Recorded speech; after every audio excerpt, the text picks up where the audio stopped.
The void hung cold and vast, a swirling tapestry of indifferent stars against which the fleet of the Iron Scythes chapter hung like predatory specters. Their vessels were not grand, ornamental monuments to imperial might, but utilitarian instruments of war, scarred and pitted from 1,000 engagements across 100 star systems. Each prow was a blunt weapon, each flank bristled with weapon bays that could unleash apocalypse, and at their heart, the battle barge Indomitable Will, a colossal spearhead of adamantium and ceramite, thrummed with the focused fury of its occupants. The Iron Scythes, a chapter whose origins were shrouded in a calculated ambiguity that only fueled their stern reputation, were known for one thing above all else: absolute, unyielding purification.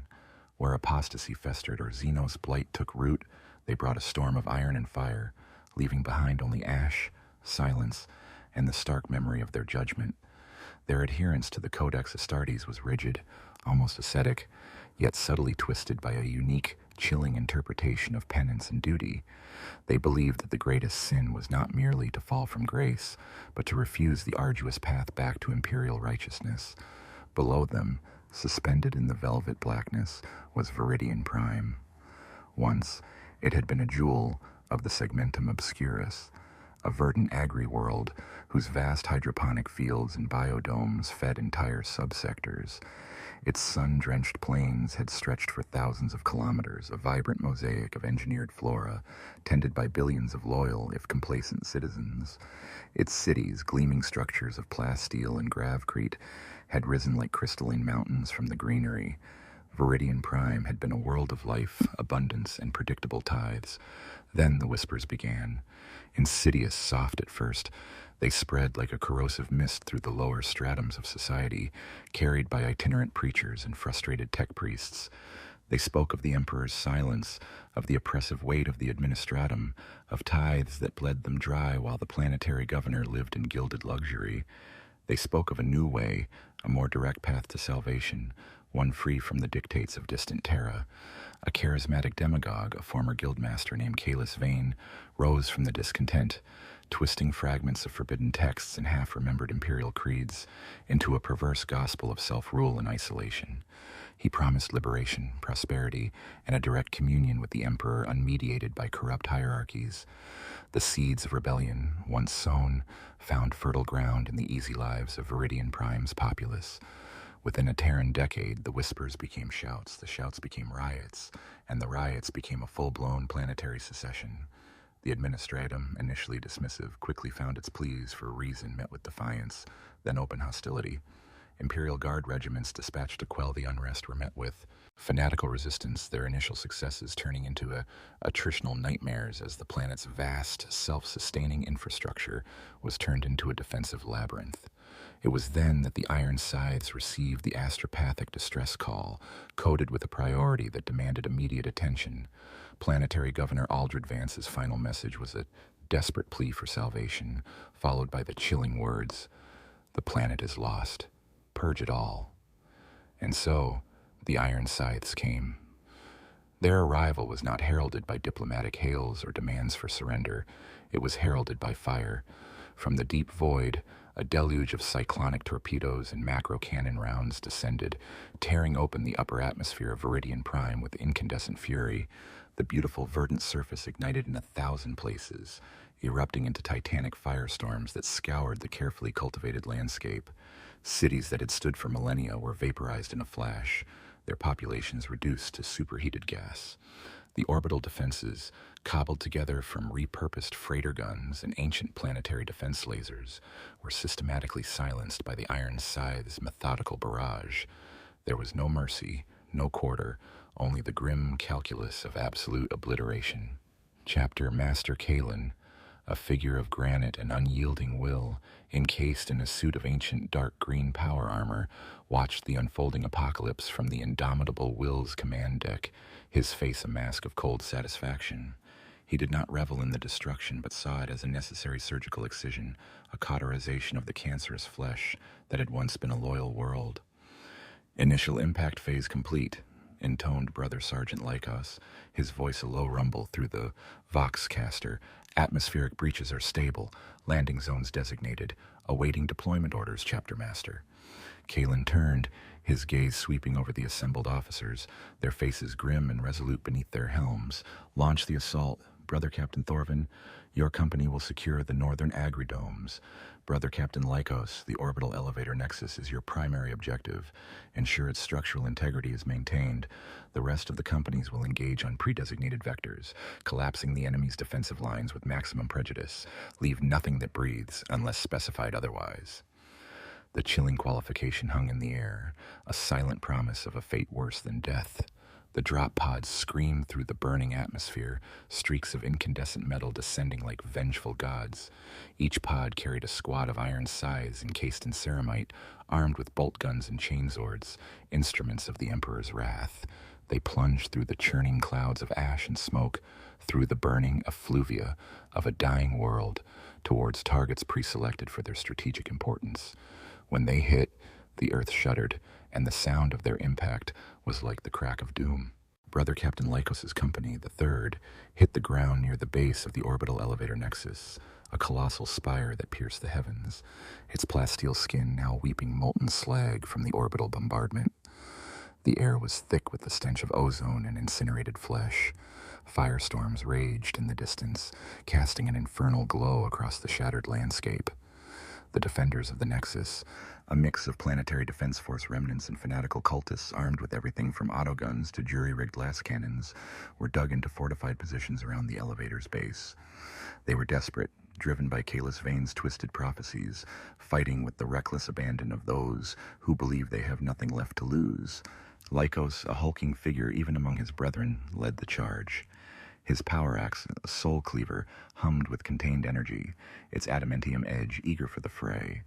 "For the Emperor, for the Iron Scythes," he roared, his voice amplified by his vox grill, a sound that cut through the cacophony of battle like a predator's snarl. His squad surged forward, a disciplined wave of unstoppable violence. Bolter shells ripped through flesh and flimsy cover, tearing apart cultists in sprays of gore.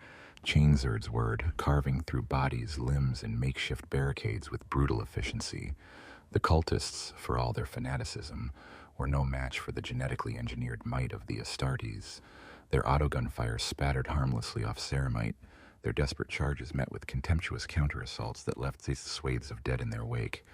One particular engagement saw Lycos confronting a hulking brute, a former dockworker empowered by the cult's dark rituals, wielding a massive power maul. The man screamed defiance, his eyes wild with devotion, as he swung the maul in a wide, desperate arc. Lycos met the blow with Soul Cleaver, the impact ringing like a thunderclap, sending sparks flying. The cultist, despite his augmented strength, staggered back, his arms numbed by the shock. Before he could recover, Lycos unleashed a flurry of blows, each one precise and devastating. Soul Cleaver bit deep, first into the man's shoulder, then severing an arm, and finally splitting his skull. The brute collapsed, his fanaticism extinguished in a spray of blood and bone. Lycos merely stepped over the corpse, his gaze already scanning for the next threat, his mind cold and clear. Hours bled into days, the initial shock and awe assault transitioning into a grinding, methodical purge. The Iron Scythes did not merely destroy, they cleansed. Every hive, every dome, every subterranean bunker complex was systematically scoured. No pocket of resistance was deemed too small to ignore, no cultist too insignificant to face judgment. The scale of the fighting was immense, extending across continents. Millions perished in the orbital bombardments, billions more in the ground war. The agri-domes, once the source of life, became death traps, their vast enclosed spaces turning into abattoirs as the Iron Scythes hunted down the last vestiges of resistance. The air itself became toxic, thick with the exhalations of dying machinery, burning organics, and the stench of countless dead.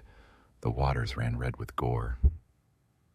It was during the final stages of the Purge, as the last desperate pockets of resistance were being methodically crushed, that Chapter Master Kalen made his pronouncement. Standing amidst the ruins of what had once been the planetary governor's palace, its opulent halls now shattered, blackened husks, he addressed his assembled chapter. The air was heavy with the dust of destruction, illuminated by the distant glow of ongoing fires. Veridian Prime has been cleansed, Kalen's voice resonated, devoid of triumph or regret, only cold, hard fact. Its apostasy has been purged in fire and blood. Yet the seed of rebellion, while excised, leaves behind scarred soil.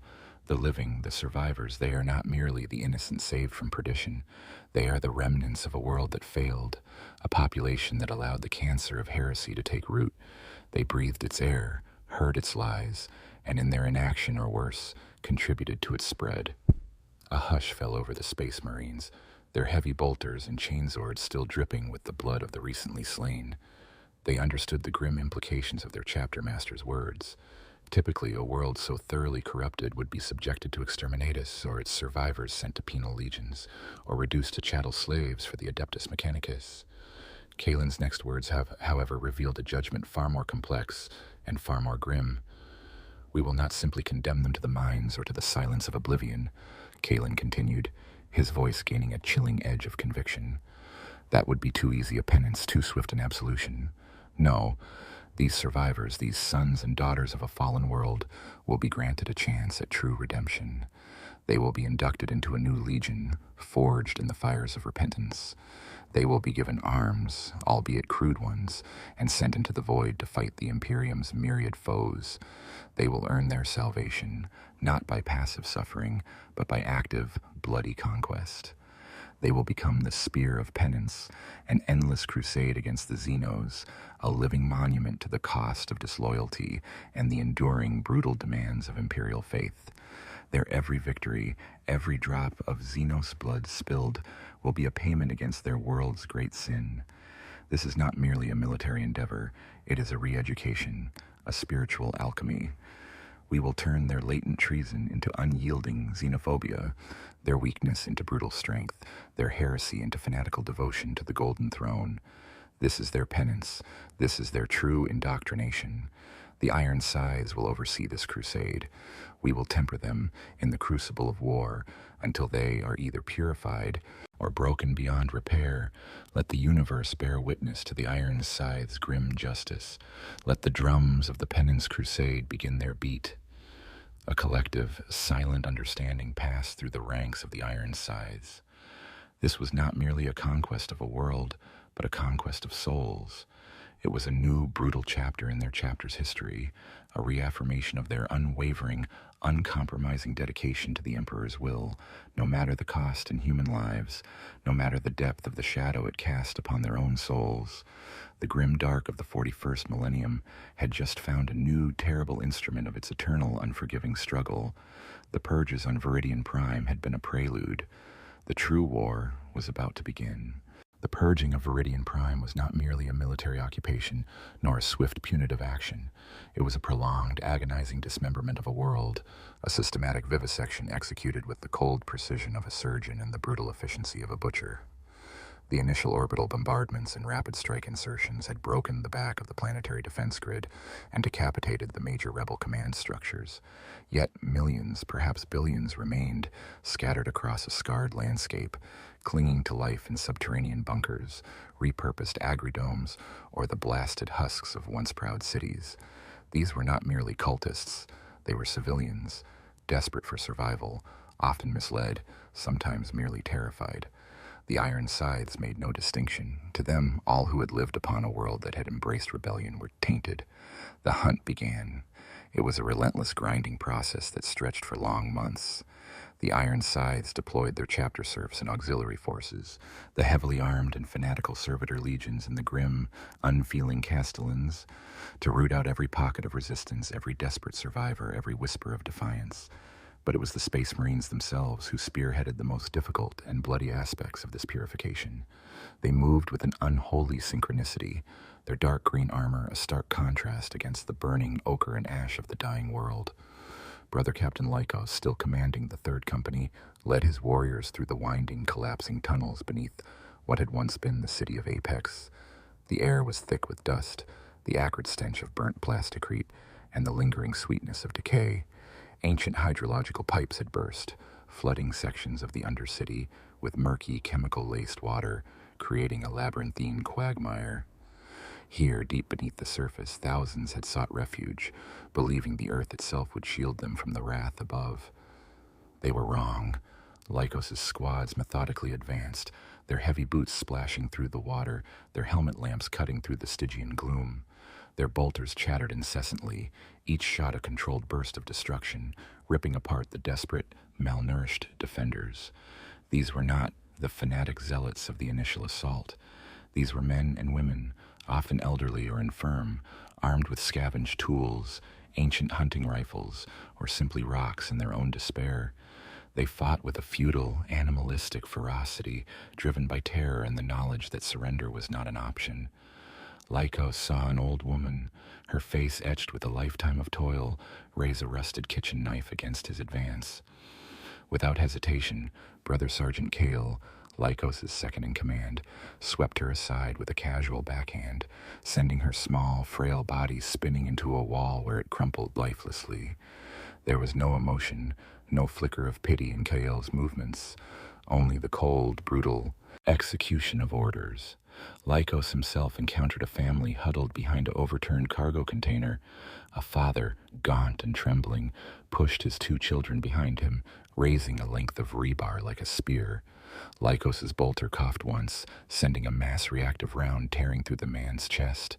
The children screamed, their wails echoing in the confined space, but Lycos merely continued his advance, his gaze fixed on the tunnel ahead.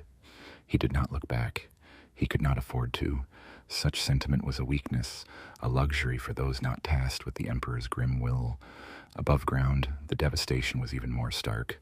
The once verdant agri-domes, now stripped of their protective plasteel skins by orbital fire, lay exposed to the toxic winds. The carefully cultivated biomass within had either burned to ash or was rapidly dying, turning vast plains of artificial flora into fields of skeletal, calcified stalks. Within these dying landscapes, remnants of Caelus Vane's children of the New Dawn cultists still lurked, convinced that their demagogue's prophecies would yet manifest, that the Emperor would descend and smite the false angels of death. Brother Captain Thorvin, leading the first company, moved through these choked, dying fields. His men wore respirators and specialized hazard suits beneath their power armor, protecting them from the airborne toxins. Their prey were harder to find here, scattered and elusive, using the twisted, overgrown remnants of the engineered plants as cover. Thorvin's warriors used flamers and meltaguns to scour the vast tracks, burning away the ecological blight and exposing the hidden rebels. The screams of those consumed by promethium flames were swallowed by the howling wind, their last moments a horrific testament to the indiscriminate nature of the Purge. Whole sections of the domes were turned into vast ovens, reducing both rebellious elements and the dying ecosystem to sterile ash. For the Iron Scythes, every action was steeped in purpose. The widespread destruction was not wanton. It was a deliberate act of annihilation, designed to strip away all vestiges of the rebellious culture, to break the will of the survivors. The relentless pursuit, the denial of sanctuary, the indiscriminate violence against armed and unarmed alike, all served to impress upon the population the absolute terrifying power of the Imperium and the catastrophic cost of defying it. Hope, that most dangerous of human emotions, was systematically excised from Veridian Prime. The chapter astropaths maintained a constant vigil, sifting through the psychic noise of a dying world. They reported the diminishing screams of panic, the fading embers of defiance, the growing, pervasive pall of despair. This psychic landscape was precisely what Chapter Master Kalen wished to cultivate. He walked the desecrated halls of the former planetary palace, his heavy boots crunching on fallen masonry and shattered artifacts. His presence alone was enough to silence the activity of the Servitor Legion's clearing rubble, their dull optical sensors flickering in his imposing shadow. Kalen reviewed reports from his captains, his gaze cold and analytical. Casualties amongst the disloyal elements remain high, resistance is sporadic, uncoordinated, he rumbled to his chief apothecary, Brother Lexicanum Joric, who stood at his side, his narthesium humming softly. Yorick was not a warrior first, but an archivist, a scholar of human deviancy, and a master of biological assessment. He was indispensable for the next phase. The psychological impact is profound, Chapter Master, Yorick responded, his voice a dry, rasping sound. The collective will to resist has been utterly crushed. What remains are broken things, fearful, subservient. They have endured the fires of judgment. Their minds are fertile ground for redirection. Kalen nodded slowly. Good. Begin the census protocols. Identify all remaining inhabitants. Do not discriminate by age or former status. Every living soul is now a resource, a potential instrument of Imperial will. The census was another brutal extension of the Purge. Over the following weeks, what remained of the Imperial Guard detachments, reinforced by freshly arrived Scutarii from a nearby forge world sympathetic to the Iron Scythes methods, moved through the ruins. They established vast, hastily erected processing camps on the scorched plains where cities had once stood. Survivors, starving and disoriented, stumbled out of their hiding places, driven by hunger and thirst, and the chilling realization that there was nowhere left to hide. They were rounded up, herded into barbed wire enclosures, their faces blank with shock and exhaustion. Medical teams, overseen by the grim apothecaries of the Iron Scythes, conducted crude but rapid assessments. Those too gravely injured, too mentally broken to be of any use, were simply administered a merciful dose of tranquilizer and left to die quietly, their bodies added to the pyres that burned constantly, fueled by the debris of the fallen world. The Iron Scythes did not waste resources on the truly useless. Their goal was utility, not universal preservation. Children old enough to walk and understand commands, women capable of bearing arms or performing manual labor, men of any age who could lift a weapon. These were separated, catalogued, and marked for re-education. The air above these camps was thick with the dust of destruction and the low murmur of desperate, fearful humanity. There were no shouts of defiance, no organized protests, only a profound, suffocating silence broken by the cries of infants and the occasional, quickly silenced sob. The Iron Scythes moved among them like dark angels of judgment, their presence a stark reminder of the power that had brought their world to its knees. They spoke rarely, their voices deep and guttural through their vox grills, conveying orders through their accompanying serfs or Scutarii. The survivors learned quickly that obedience was the only path, however bleak. The planetary governor's final plea, "Purge it all," had been fulfilled with a terrifying thoroughness. Veridian Prime, once a breadbasket of the Imperium, was now a tomb world, stripped bare of its life and its soul. Its vast population had been reduced to a fraction, and those who remained were no longer free citizens, nor even rebels. They were raw material, clay for the Iron Scythes to reshape. The last fires of rebellion flickered out, leaving only the embers of fear and obedience. The planet had been conquered, not just militarily, but utterly, psychologically. The ground had been prepared. The stage was set for the genesis of the Penance Crusade. The survivors, broken and pliable, awaited their grim induction into a future defined by perpetual war and unending sacrifice. The ruins of Veridian Prime's planetary capital, once a gleaming monument to human ingenuity and prosperity, now served as the grim backdrop for Chapter Master Kalen's unprecedented decree. The grand hall of the governor's palace, though scarred by melt-of-fire and orbital bombardment, had been hastily repurposed. Its skeletal arches still reached towards the heavens, though now they framed a sky perpetually choked with ash. Here, amidst the wreckage, Kalen stood before a select gathering. His senior chapter officers, including brother captains Thorvin and Lycos, flanked by a nervous Adeptus Mechanicus Fabricator General, a grim-faced inquisitor from the Ordo Hereticus, and the ranking Imperial Guard General, a man whose uniform still bore the stains of battle. The air was thick with the dust of a broken world and the unspoken tension of powerful wills. Chapter Master Kalen's voice, amplified by his power armor's vox grill, resonated with the implacable authority of a millennia of unbroken service. It was a voice that brooked no dissent, a cadence of cold, hard logic. "Veridian Prime," he began, his gaze sweeping over the assembled figures, "has been purged. Its rebellious population has paid a tithe of blood for its apostasy. The Emperor's wrath, delivered by the Iron Scythes, has been made manifest." He paused, allowing the weight of his words to settle. The Inquisitor, Valerius Thane, shifted subtly, his eyes, dark and piercing, fixed on Kalen. General Jarek of the Imperial Guard kept his expression carefully neutral, but a flicker of unease crossed his features. Fabricator General Row 99, a multi-limbed servo-skull hovering silently beside him, emitted a soft, almost imperceptible hum of data analysis. "Yet," Kalen continued, his voice dropping to a lower, more chilling register, "the Purge, though complete, is merely the first stage. To simply eradicate the remnants, to send them to the slave pits or the executioner's block, would be a waste of Imperial resources and a shallow form of penance. True atonement demands more. Veridian Prime festered with rebellion not merely because of seditious lies, but because its population, in their complacency and weakness, allowed those lies to take root. They failed the Emperor, they failed the Imperium. Their ancestors built this world, but their descendants defiled it. He stepped forward, his heavy tread echoing in the cavernous hall. Therefore, I have decreed a new path for their redemption. The survivors of Veridian Prime will not be merely punished, they will be reforged. They will be given arms, issued basic equipment, and inducted into new, self-contained formations. These formations will be known as the Penitent Blades, and they will embark upon an endless crusade against the alien, the heretic, and the mutant. Their every act of conquest, every foe slain, every drop of Xenos blood spilled, will be a payment against the debt their world owes the Golden Throne. A ripple of unspoken shock passed through the non-Astartes personnel. The Inquisitor's face remained impassive, but his posture stiffened. General Jarek's jaw tightened visibly. Such a scheme was unprecedented. To take a population so recently steeped in rebellion, to arm them, and then to unleash them as a crusading force, it bordered on reckless, if not outright madness. Chapter Master, Inquisitor Thane's voice was a low, controlled growl.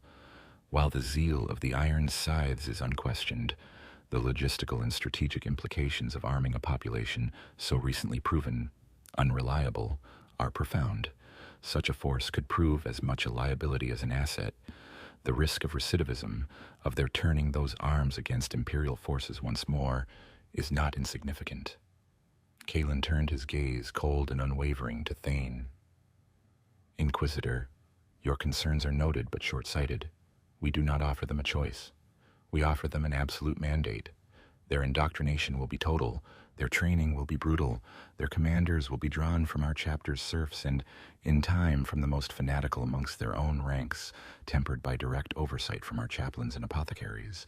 We will instill in them a hatred for the Xenos that eclipses all other emotion.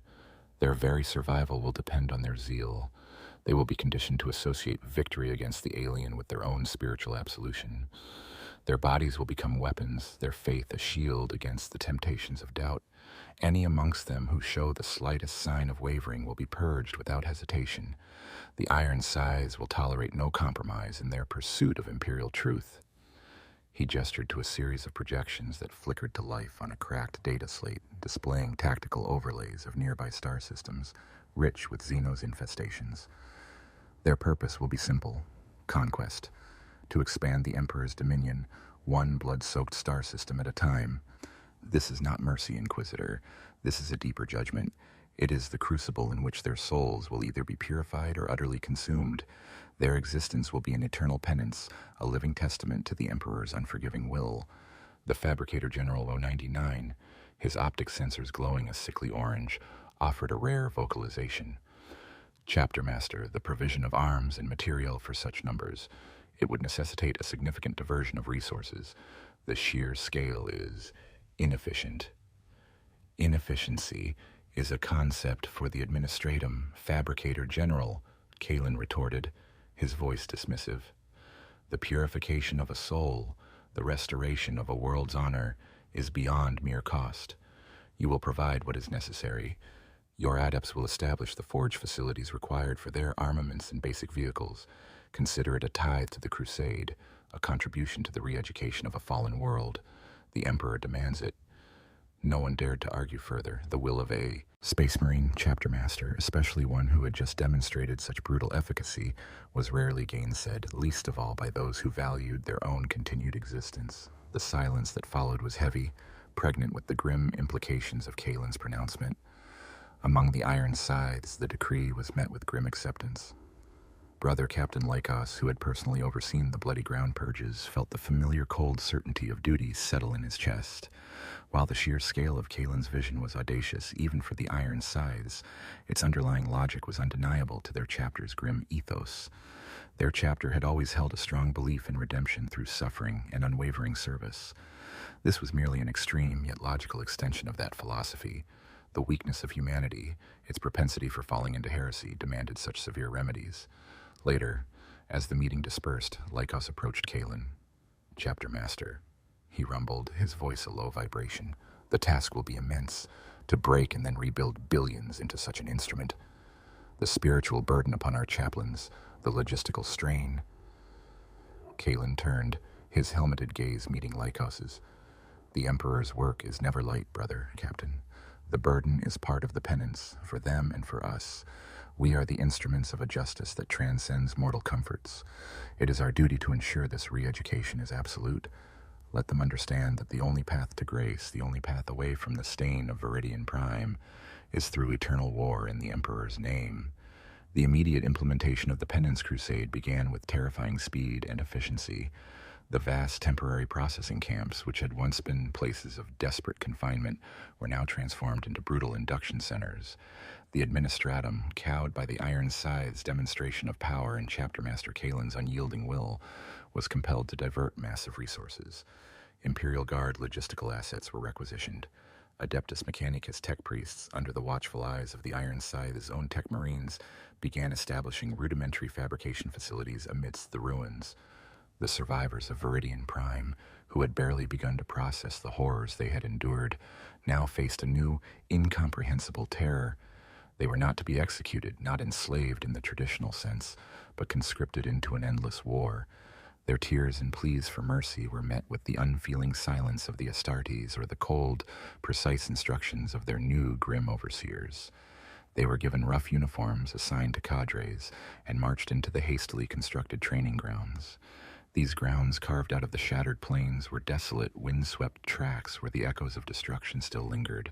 This was the genesis of the Penance Crusade, born from the ashes of a rebellious world, forged by the unyielding will of the Iron Scythes. It was a terrifyingly unique experiment in Imperial justice. The concept was brutal in its simplicity: absolute fealty, absolute sacrifice, and absolute conquest. The population of Veridian Prime, once a thriving society, was now merely a resource, a blade to be sharpened on the whetstone of ceaseless war.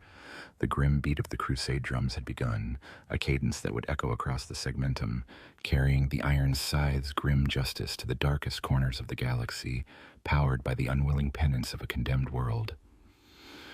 The cost in human souls, both of the conscripts and potentially of the Iron Scythes themselves, was a price Chapter Master Kalen was more than willing to pay for the Emperor's unyielding will. The forging of the Penitent Blades, the conscript legions as they were grimly dubbed by the Iron Scythes, began immediately after Chapter Master Kalen's decree. It was a process of unparalleled brutality, designed not merely to train soldiers, but to utterly break and then painstakingly reassemble the human spirit into a weapon of unthinking, zealous obedience.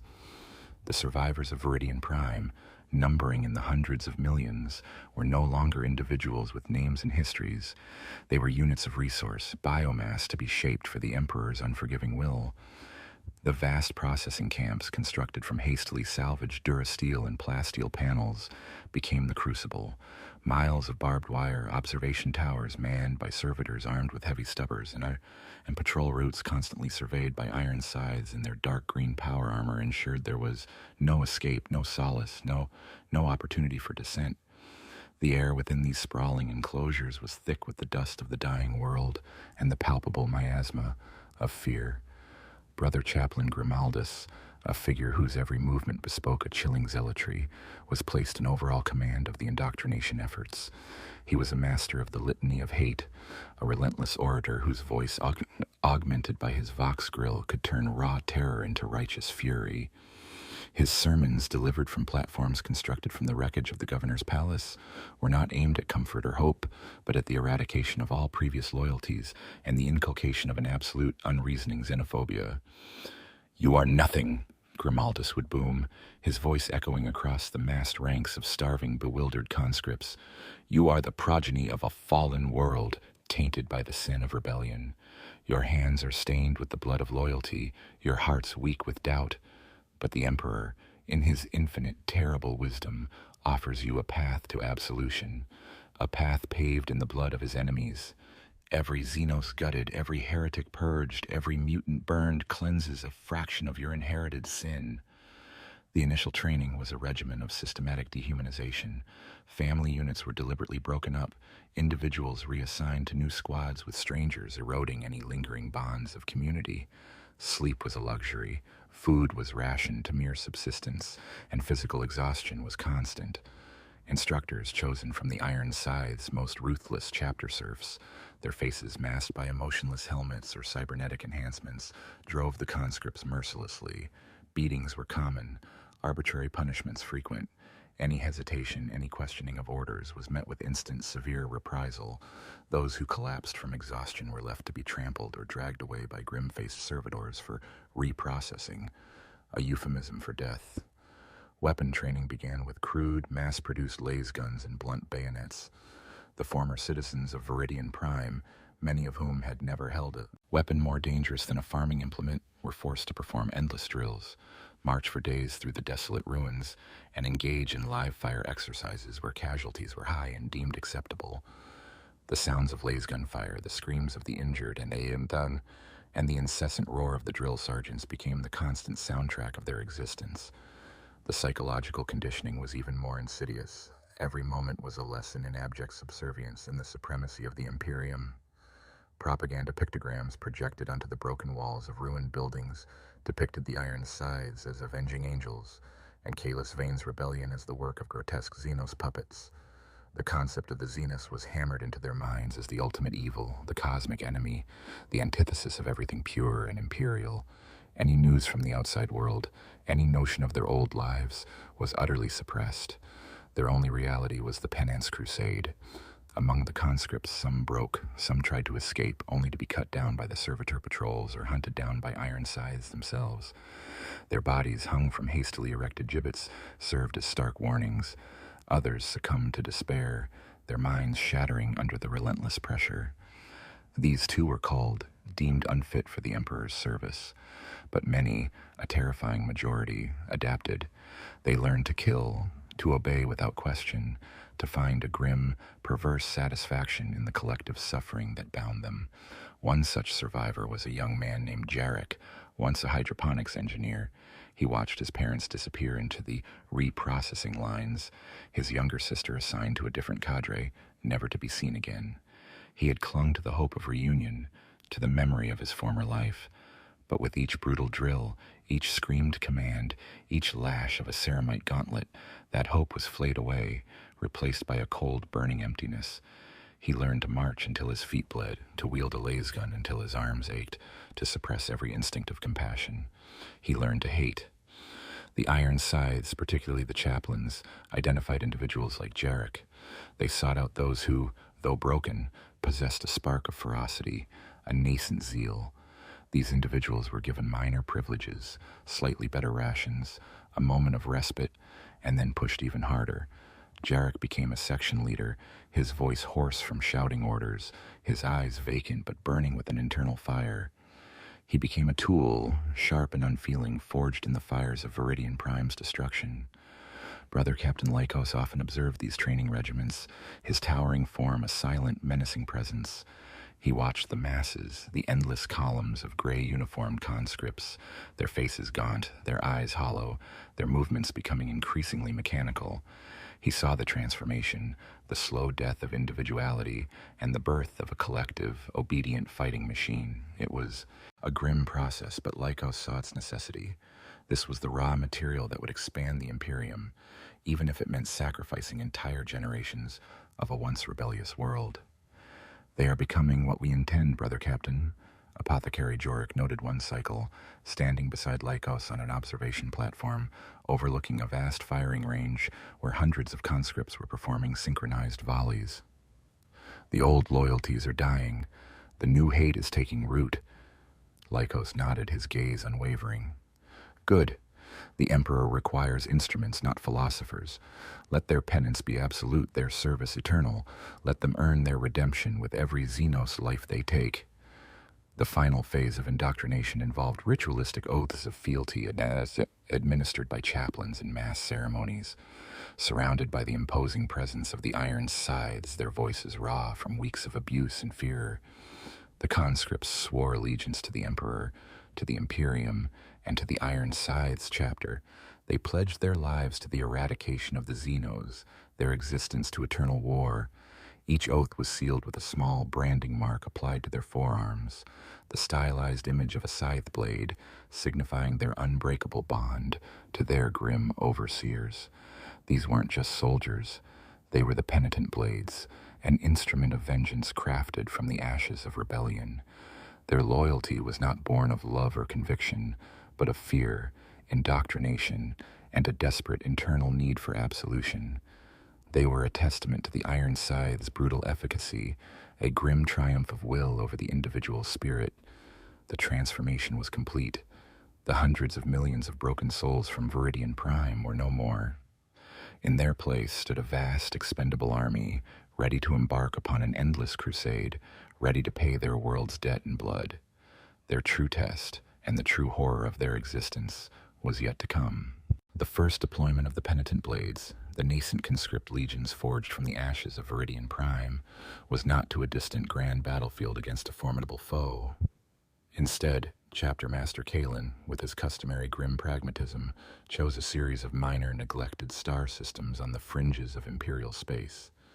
These worlds, though nominally Imperial, were plagued by persistent low-level Xenos infestations, raiding parties of orc freebooters, isolated pockets of feral genestealer cults, and the insidious encroachment of minor unsanctioned alien species.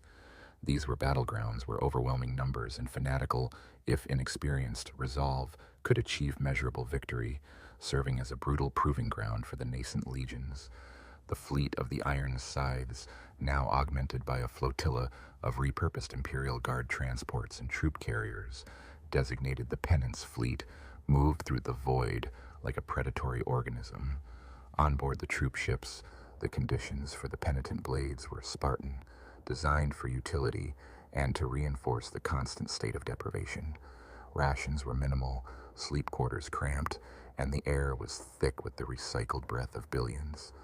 Every waking moment was filled with more litanies of hate, drilled by the chapter serfs and low-ranking tech priests tasked with their immediate oversight. Their first target was a system known only as the Rusted Nebula, a collection of asteroid fields and 3 barren rock worlds frequently raided by a particularly aggressive orc mech gang.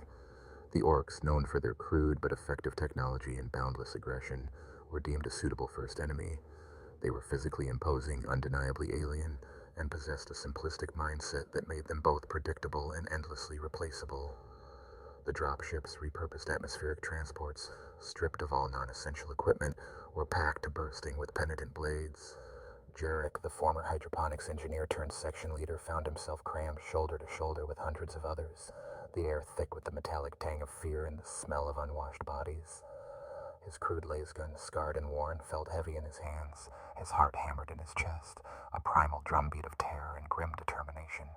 Above him, the Iron Scythes' own assault boats, sleek and deadly, carved ahead, clearing a path. The landings were brutal. The transport slammed into the dusty, rust-colored surface of the primary asteroid, named Iron Fang by the orcs. Flak fire from makeshift orc fortifications ripped through the atmospheric shield, turning some transports into fiery wreckage. Hundreds of Penitent Blades died before their boots touched ground, their lives a fleeting spark in the void. Yet there was no panic, no rout. The Iron Scythes had bred that out of them. Instead, a chilling collective roar erupted from the surviving ships as the ramp slammed down. For the Emperor, for Veridian Prime, for Penance. It was a desperate, guttural sound born of fear, hatred, and the crushing weight of their inherited guilt. Jarek's squad was immediately plunged into chaos. The orcs, a bellowing wave of green-skinned muscle and ramshackle weaponry, erupted from their dugouts. Autogun fire ripped through the ranks of the Penitent Blades, tearing apart flesh and cheap uniforms. The orcs, laughing their guttural roars, met them head-on. Jarek found himself face-to-face with a towering orc boy, its crude chopper glinting in the dusty light. Instinct, hammered into him by weeks of brutal training, took over. He brought his laser gun up, fired a searing beam into the orc's chest, then bayoneted it as it reeled. The blade sank into surprisingly tough hide, and he had to kick the collapsing Xenos away, the spray of green blood splattering his face. It was horrific, visceral, and utterly terrifying. Yet a strange, cold satisfaction bloomed in his chest. A kill. A payment. The Iron Scythes, in their iconic dark green power armor, moved through the battle like avenging gods. Brother Captain Lycos, his power axe singing a hymn of death, cleaved through orc knobs as if they were chaff. His presence was a stark anchor, a terrifying inspiration, and a constant, unwavering threat. He did not engage in the thickest of the melee unless strategically necessary, preferring to direct the flow of the Penitent Blades, identifying weaknesses in the orc lines and driving the conscripts into them with merciless precision. Any Penitent Blade seen to hesitate, to fall back without orders, was met with a swift, brutal correction, often a bludgeoning from a chapter serf's stun maul, or a warning shot from an Astartes bolt gun, narrowly missing their head. "Drive them forward, no quarter, for Veridian Prime." Lycos' voice boomed over the vox, a tireless exhortation that cut through the din of battle. He did not care for their individual lives, only their collective purpose. The Penitent Blades were an expendable spearhead, a living shield for the more precious Astartes. The battle for Iron Fang was a meat grinder. Wave after wave of Penitent Blades were hurled against the orc lines. Casualties were astronomical. The ground became slick with human and Xenos blood, littered with dismembered bodies and shattered weapons. But for every Penitent Blade that fell, another two surged forward, their numbers seemingly endless, their fear replaced by a desperate, fanatical fury. They had nowhere to retreat, no home to return to, only the promise of grim absolution. After what felt like an eternity, the orc resistance finally broke. Their warlord, a hulking mech named Sparkplug, was cornered and summarily executed by Brother Captain Thorvin, his power sword cutting through the orcs' ramshackle armor with contemptuous ease. The remaining orcs, leaderless and broken, were systematically hunted down and annihilated. The cost was immense. Tens of thousands of Penitent Blades lay dead on Iron Fang. Their initial victory was soaked in their own blood, a brutal testament to the Iron Scythes' strategy. Yet they had conquered. They had held the line, killed the alien, and secured the system. In the aftermath, the apothecaries moved amongst the wounded, but their ministrations were primarily for the Iron Scythes. The Penitent Blades received basic field dressing, but severe injuries meant a swift end, deemed too costly to recuperate. The dead were cremated in mass pyres, their ashes scattered to the winds of the asteroid, becoming one with the dust of their first grim victory. There were no honors, no accolades, no moments of shared triumph, only a grim, silent sense of duty fulfilled. Jarek, bloodied and exhausted but alive, watched the pyres burn. He felt nothing but a cold numbness. He had killed. He had survived. The horror was still fresh, but beneath it, a tiny, hard kernel of something else began to grow, a perverse sense of accomplishment, a brutal clarity that only through this endless slaughter could he find a path forward. He had fulfilled his penance for today. Tomorrow, the cycle would begin anew. The penance fleet moved on, from Iron Fang to the ravaged agri-worlds of the Solarian expanse, where genestealer cults had infested the underhives. The tactics remained the same: overwhelming numbers, fanatical charges, and the unyielding, omnipresent threat of the Iron Scythes driving them forward.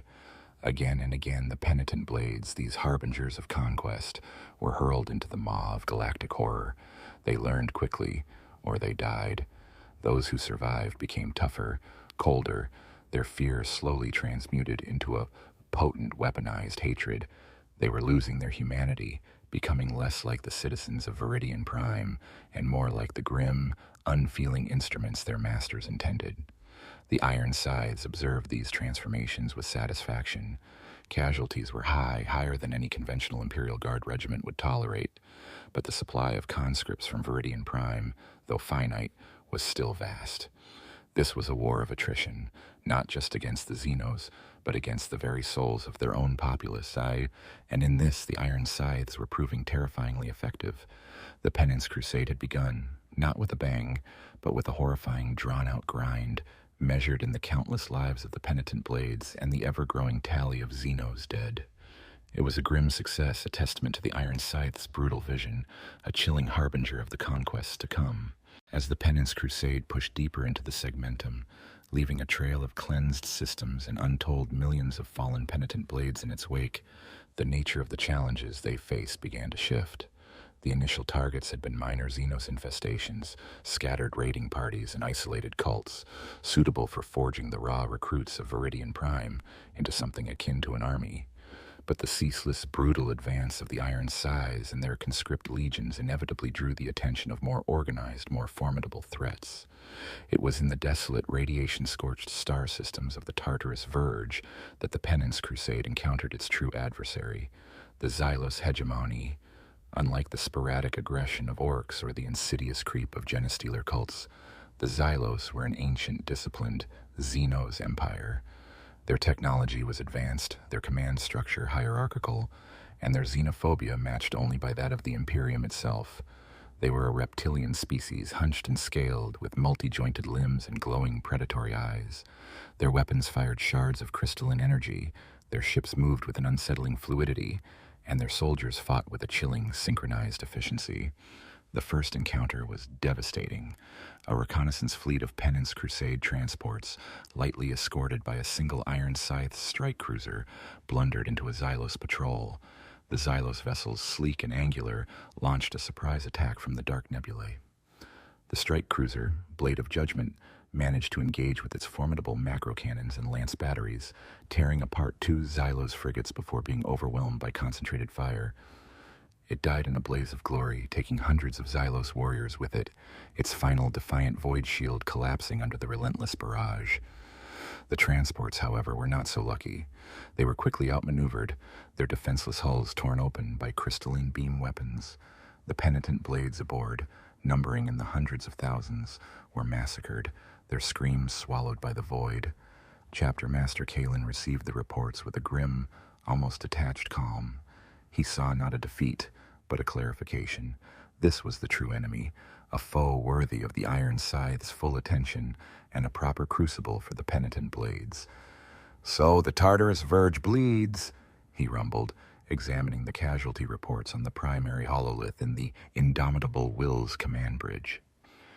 "A new challenge, excellent. The Emperor tests us, and through us, tests the resolve of the penitent." Brother Captain Lycos, who stood beside him, felt a ripple of dread intertwine with his sense of grim duty. The Xylos were different. He had seen their schematics, observed their tactical patterns, and intercepted communiques. They were not a foe to be overwhelmed by sheer numbers and raw fanaticism alone. They were strategists, patient and cunning. "Their void capabilities are superior to what we anticipated, Chapter Master," Lycos stated, his voice devoid of emotion. "Their energy weapons penetrate our armor with alarming efficacy, and their infantry, they move with an unnatural speed." Kalen merely nodded. "Then we adapt. This is not a task for crude bolter and bayonet alone. Call for the Forge Worlds to increase production of heavier armor for the Penitent Blades and more dedicated anti-Xenos weaponry. Our tech marines will analyze their beam weapon harmonics. This hegemony is entrenched. It will require a prolonged, bloody campaign. This is precisely the kind of war that will forge the soul of Veridian Prime." The engagement with the Xylos hegemony marked a significant escalation of the Penance Crusade. The Iron Scythes, who had previously maintained a degree of tactical separation, now plunged themselves directly into the front lines of every major engagement. Their presence was paramount, not only to direct the Penitent Blades, but to provide the spearhead of shock and awe that the Xylos, for all their discipline, could not match. The Xylos homeworld, Xylos Prime, was located deep within their controlled territory, a world shrouded in perpetual twilight, its cities composed of towering crystalline spires that pulsed with an eerie internal light. It was a vision of alien beauty and terrifying power, far removed from the crude, functional installations of the orcs or the crumbling hives of genestealer cults. The path to Xylos Prime was guarded by an intricate network of fortified systems and patrol routes, each one a death trap. The first major confrontation against the Xylos main fleet was a brutal void battle over the gas giant of Cygnus Tertius. The Xylos ships, sleek and obsidian, launched a coordinated attack, focusing their crystalline energy weapons on the command vessels of the Penance fleet. The Indomitable Will itself came under heavy fire, its void shields flickering and dimming under the onslaught. Chapter Master Kalen, rather than retreating, ordered his fleet to ram the enemy lines, relying on the sheer mass of the transports and the suicidal courage of the Penitent Blades to break through. Hundreds of Penitent Blade troop transports, their hulls filled with billions of conscripts, became sacrificial rams. They plunged into the Xylos formations, their crude kinetic shields no match for the alien weaponry, detonating in spectacular fireballs. But their destruction created gaps, momentary chaos in the disciplined Xylos formations. It was through these gaps that the Iron Scythes, battle barges, and strike cruisers surged, unleashing torrents of macro-cannon fire and lance strikes, tearing apart the Xylos capital ships. The void battle raged for days, a maelstrom of light and death, punctuated by the silent, agonizing screams of billions of dying conscripts. On the ground, the Penitent Blades faced an enemy unlike any they had encountered. Xylos warriors, encased in chitinous armor, moved with an almost preternatural grace, their crystalline weapons spitting deadly shards of concentrated energy. They were relentless, their attacks coordinated with chilling precision, their retreat strategic rather than a rout. The Penitent Blades, for all their numbers and fanaticism, were often outmaneuvered, their crude tactics rendered ineffective by the Xylos' superior battlefield awareness. Jarek, now a hardened veteran of dozens of engagements, found himself fighting in the jungles of the Xylos-controlled world of Serpentis V. The native flora, phosphorescent and grasping, made for a disorienting battlefield. His squad, now a grim, silent unit, moved through the pulsing foliage, hunting down Xylos patrols. He had seen countless comrades die, their bodies vaporized by crystalline beams, or torn apart by the Xylos' multi-limbed close combat specialists. His fear had transmuted into a cold, focused anger. The Xylos represented a new, more profound obstacle to his collective absolution. In one skirmish, his squad was ambushed. 2 of his men were instantly vaporized. Jarek, driven by instinct, dove for cover, firing his laser gun with practiced efficiency. A Xylos warrior, its glowing eyes fixed on him, lunged, its multi-jointed blade arm arcing towards his throat. Jarek parried with his bayonet, the clash of metal on alien chitin sending sparks flying. He was smaller, weaker, but he had a desperate, animalistic will to survive. He plunged his bayonet into the Xylos' underbelly, ripping upward. The alien hissed, a sound like grinding stone, and collapsed. Jarek pulled his weapon free, his breathing ragged, the alien's ichor steaming on his uniform. He was no longer just Jarek, the scared engineer. He was a killer, a warrior of penance. The Iron Scythes, leading the charge, bore the brunt of the Xylos' most vicious attacks. Brother Captain Thorvin's first company faced an assault by a Xylos shadow swarm, a unit of elite infiltrators, in the urban ruins of a recently conquered moon. The shadow swarm moved with terrifying speed, their camouflage systems making them almost invisible. Thorvin lost half a squad before his veterans adapted, their bolters carving through the cloaked figures with precise, pre-aimed bursts. Thorvin himself slew a Xylos commander, its chitinous armor shattered by his power sword, but not before sustaining grievous damage to his own armor, a testament to the Xylos' ferocity. The Xylos hegemony was a formidable foe, more intelligent, more cunning, and far more lethal than any enemy the Penance Crusade had yet faced. Every victory against them was a grinding, bloody affair, purchased at an astronomical cost in Penitent Blade lives. The Iron Scythes were learning, adapting, pushing their conscripts to new extremes of endurance and sacrifice. This was not a swift surgical strike, but a protracted galaxy-spanning conflict that would test the very limits of the Iron Scythes' grim resolve and the ultimate efficacy of their brutal re-education. The shifting tide had brought them to a new, more terrifying war, one that would redefine the scope of their Penance Crusade. The war against the Xylos hegemony was not merely a series of battles. It was a vast, grinding attrition across dozens of star systems, a slow, agonizing process of territorial gain and unimaginable loss.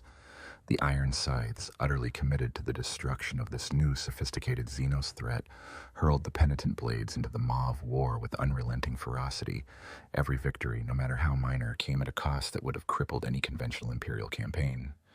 Chapter Master Kalen had decreed that the Xylos were to be eradicated, their empire dismantled, their very species reduced to a footnote in Imperial history. This absolute objective meant that the Penitent Blades were to be expended as a resource, their lives a form of currency for conquest.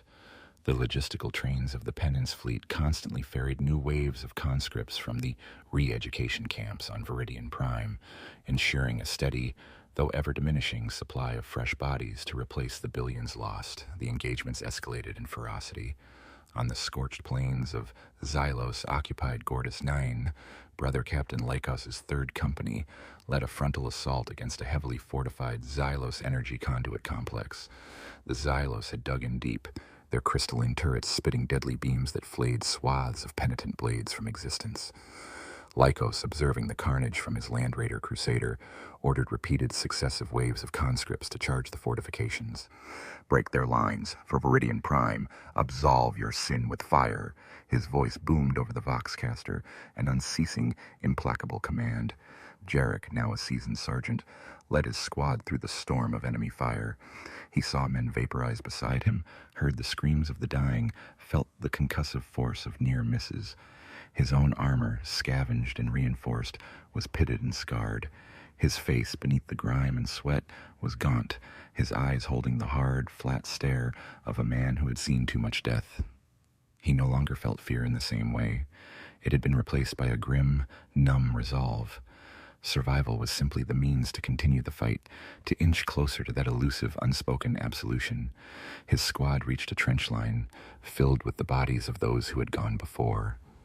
Above them, Xylos warriors fired with merciless efficiency. Jarek knew he could not stay. "Forward, for the Emperor! Push!" he roared, a guttural sound torn from his throat. He led the charge, scrambling over the bodies, his bayonet fixed, his lace gun firing on full auto. He plunged into the trench, meeting a Xylos warrior in a brutal hand-to-hand struggle. His bayonet pierced the alien's neck, spraying iridescent blood. He kicked the falling body aside and continued his squad, a grim echo of his own ferocity. It was a desperate, bloody struggle, a fight for every meter of ground. The complex was eventually taken, but the cost was staggering. Tens of millions of Penitent Blades had died in the assault. The energy conduit, once secured, was immediately targeted by a Xylos counterattack, forcing Lycos to commit even more lives to its defense. The ground around the complex was a charnel house, piled high with bodies, both human and Xenos. Lycos stood amidst the carnage, his power axe still dripping with alien ichor, his heavy breathing the only sound in his Vox grill. He saw the piles of dead, the mangled bodies of the conscripts, and felt the chilling satisfaction of duty fulfilled. The objective was taken. The price, though immense, was deemed acceptable. Meanwhile, in the void above, Brother Captain Thorvin's 1st Company spearheaded deep strike operations into Xylos-held systems. His veterans, experts in rapid planetary assaults, were forced to contend with cunning Xylos ambushes and sophisticated anti-orbital defenses. On the jungle world of Veridian Prime, Thorvin's company found themselves surrounded in a bioluminescent swamp, cut off from their Penitent Blade auxiliaries by a sudden Xylos aerial assault. They fought back-to-back for days, their bolters and chainswords scything through wave after wave of alien attackers. Thorvin himself, his armor scarred and battered, dueled a Xylos Shadow Lord, a hulking four-armed warrior with blades of pulsating energy. The duel was brutal, a clash of ancient martial prowess against alien savagery. Thorvin eventually triumphed, severing all 4 of the Shadow Lord's limbs, but not before sustaining a debilitating wound to his left leg, forcing his apothecary to inject him with potent combat stims. The victory was hard-won, but it bought the Penitent Blades time to regroup and launch a counteroffensive. The sheer scale of sacrifice was beginning to take its toll, even on the stoic Iron Scythes. Apothecary Jorik, responsible for assessing the human cost, found his data slates filling with astronomical casualty figures. The attrition rate among the Penitent Blades was unsustainable in the long term, yet Kaelin's directives were absolute. Jorik, while understanding the chapter master's grim vision, sometimes found himself staring at the sheer numbers, a flicker of something akin to horror in his otherwise impassive mind. He saw entire generations of Veridian Prime's population reduced to statistics, their lives burned away in a furnace of war. The other Imperial organizations, particularly the Administratum and some elements of the Imperial Guard Command, began to voice muted concerns. The continuous requisition of material for the Penance Crusade, the unprecedented casualty rates, and the brutal methods of the Iron Scythes were raising eyebrows. Whispers of extreme methods and questionable doctrines began to circulate through the astropathic channels. But Chapter Master Kaelin was adept at silencing such dissent, citing the chapter's unimpeachable loyalty and the undeniable successes against the Xylos hegemony. The bodies of billions of Penitent Blades, however, were becoming an inconvenient truth, a monumental cost that even Kaelin's iron will struggled to justify to the wider Imperium without drawing more direct scrutiny. The war against the Xylos dragged on. New worlds were conquered, new systems cleansed, but with each victory, the Penance Crusade itself became a gaunt, scarred entity, its ranks filled with increasingly desperate and battle-hardened conscripts. The Iron Scythes, too, were changing. The ceaseless grinding of war, the constant exposure to the horrific sacrifice, the perpetual management of billions of unwilling souls subtly reshaped them. Their grim resolve hardened further, their focus narrowed to an even more absolute adherence to Kaelin's vision. They were becoming less arbiters of justice and more cold, efficient shepherds of death, pushing their flock towards an abyss of endless war. The price of victory was etched not only on the ravaged worlds of the Xylos hegemony, but on the very soul of the Penance Crusade. It was a victory measured not in glory, but in the sheer weight of expended lives, a testament to a grim resolve that bordered on madness. The fires of penance continued to burn, consuming all in their path, leaving behind only ash and the chilling memory of what was lost. The ceaseless grinding war against the Xylos hegemony, waged with the lives of the Penitent Blades, had brought the Iron Scythes to a pivotal moment. The Xylos, for all their tactical prowess and advanced technology, were slowly being pushed back, their empire contracting under the relentless pressure. Yet, the cost was immense. The Penance Crusade bleeding billions of conscripts dry, and even the Iron Scythes were starting to feel the strain of perpetual conflict.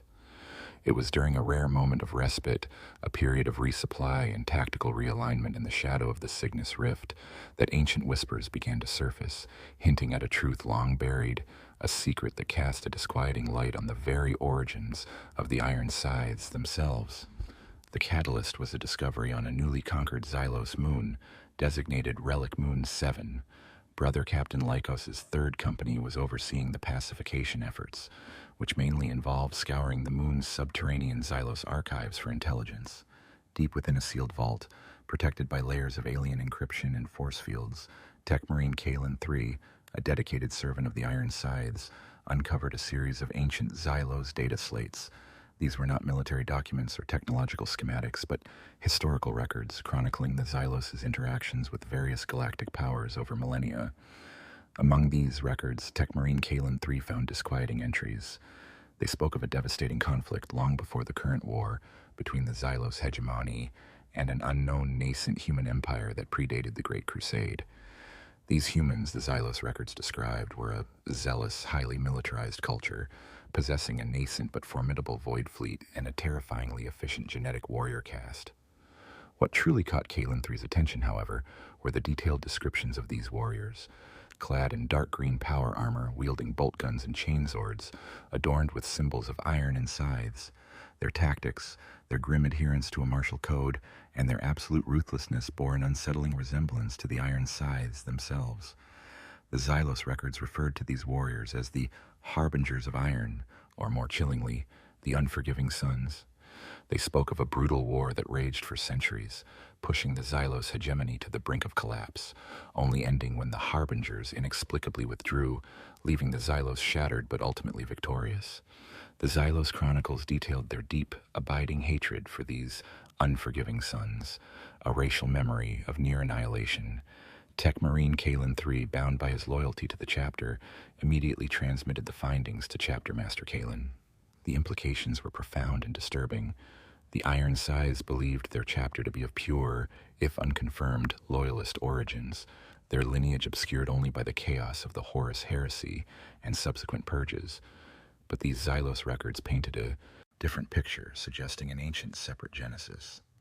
Chapter Master Kaelin himself, upon reviewing the data, remained outwardly impassive, but the discovery stirred a deep, cold unease within him. The resemblance was too strong, the historical parallels too striking to be mere coincidence. The Harbingers of Iron, the very name resonated with a sinister familiarity. He knew instinctively that this discovery could unravel the very foundation of his chapter's self-identity, a risk he could not countenance, not now, not when the Penance Crusade was finally gaining traction against the Xylos. He summoned his most trusted officers, Brother Captains Lycos and Thorvin, and Brother Chaplain Grimaldus, to a secure chamber aboard the Indomitable Will. The flickering hololith displayed the retrieved Xylos data, translated into High Gothic. "These records," Kalen began, his voice a low rumble, "speak of a progenitor human empire, one that wielded warriors disturbingly similar to ourselves.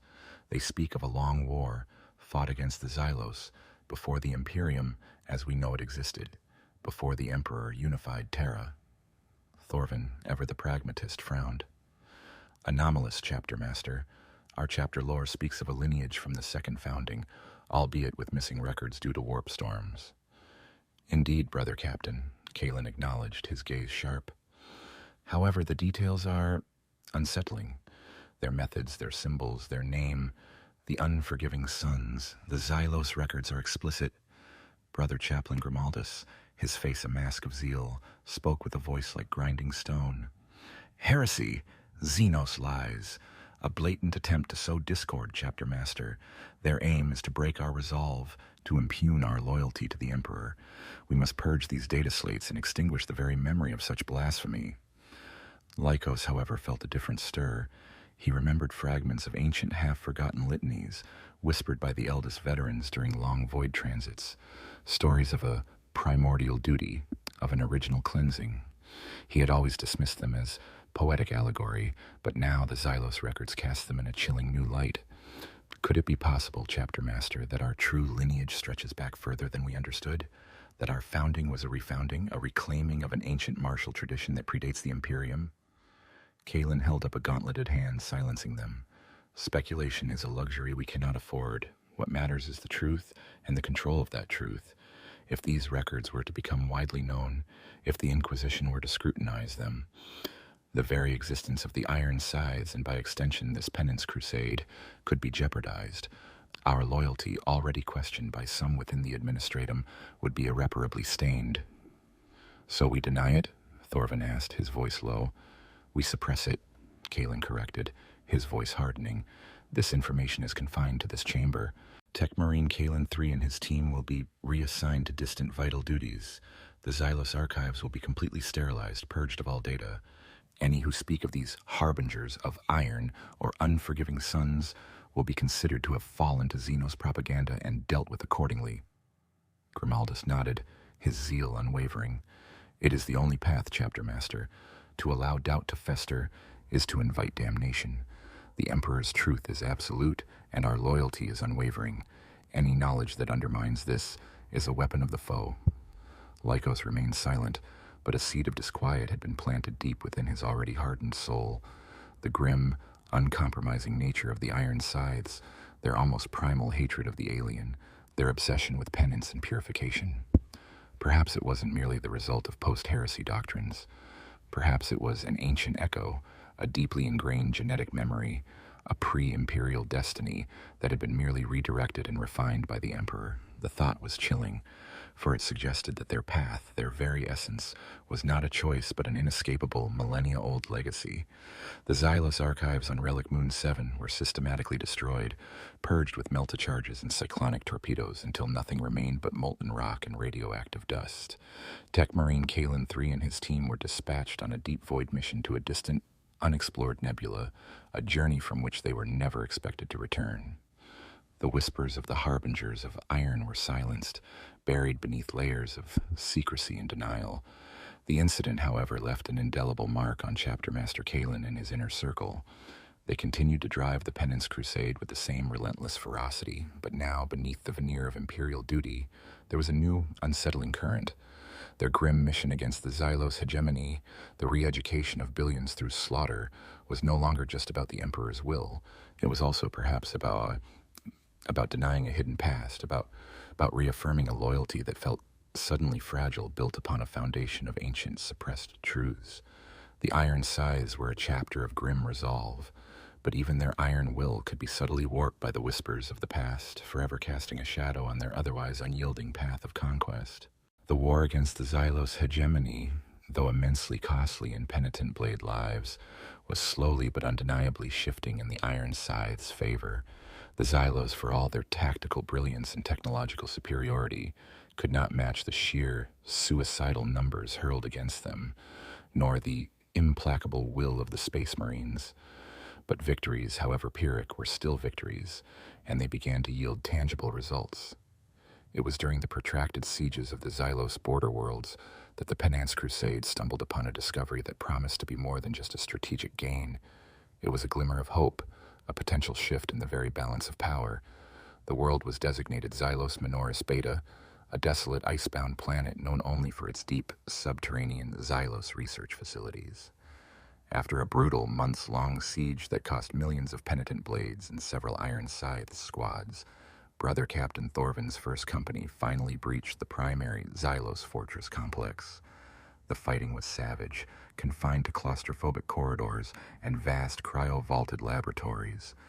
Thorvin, his power sword Aegis Fang, stained with iridescent Xylos blood, personally led the charge through a final desperate pocket of alien resistance.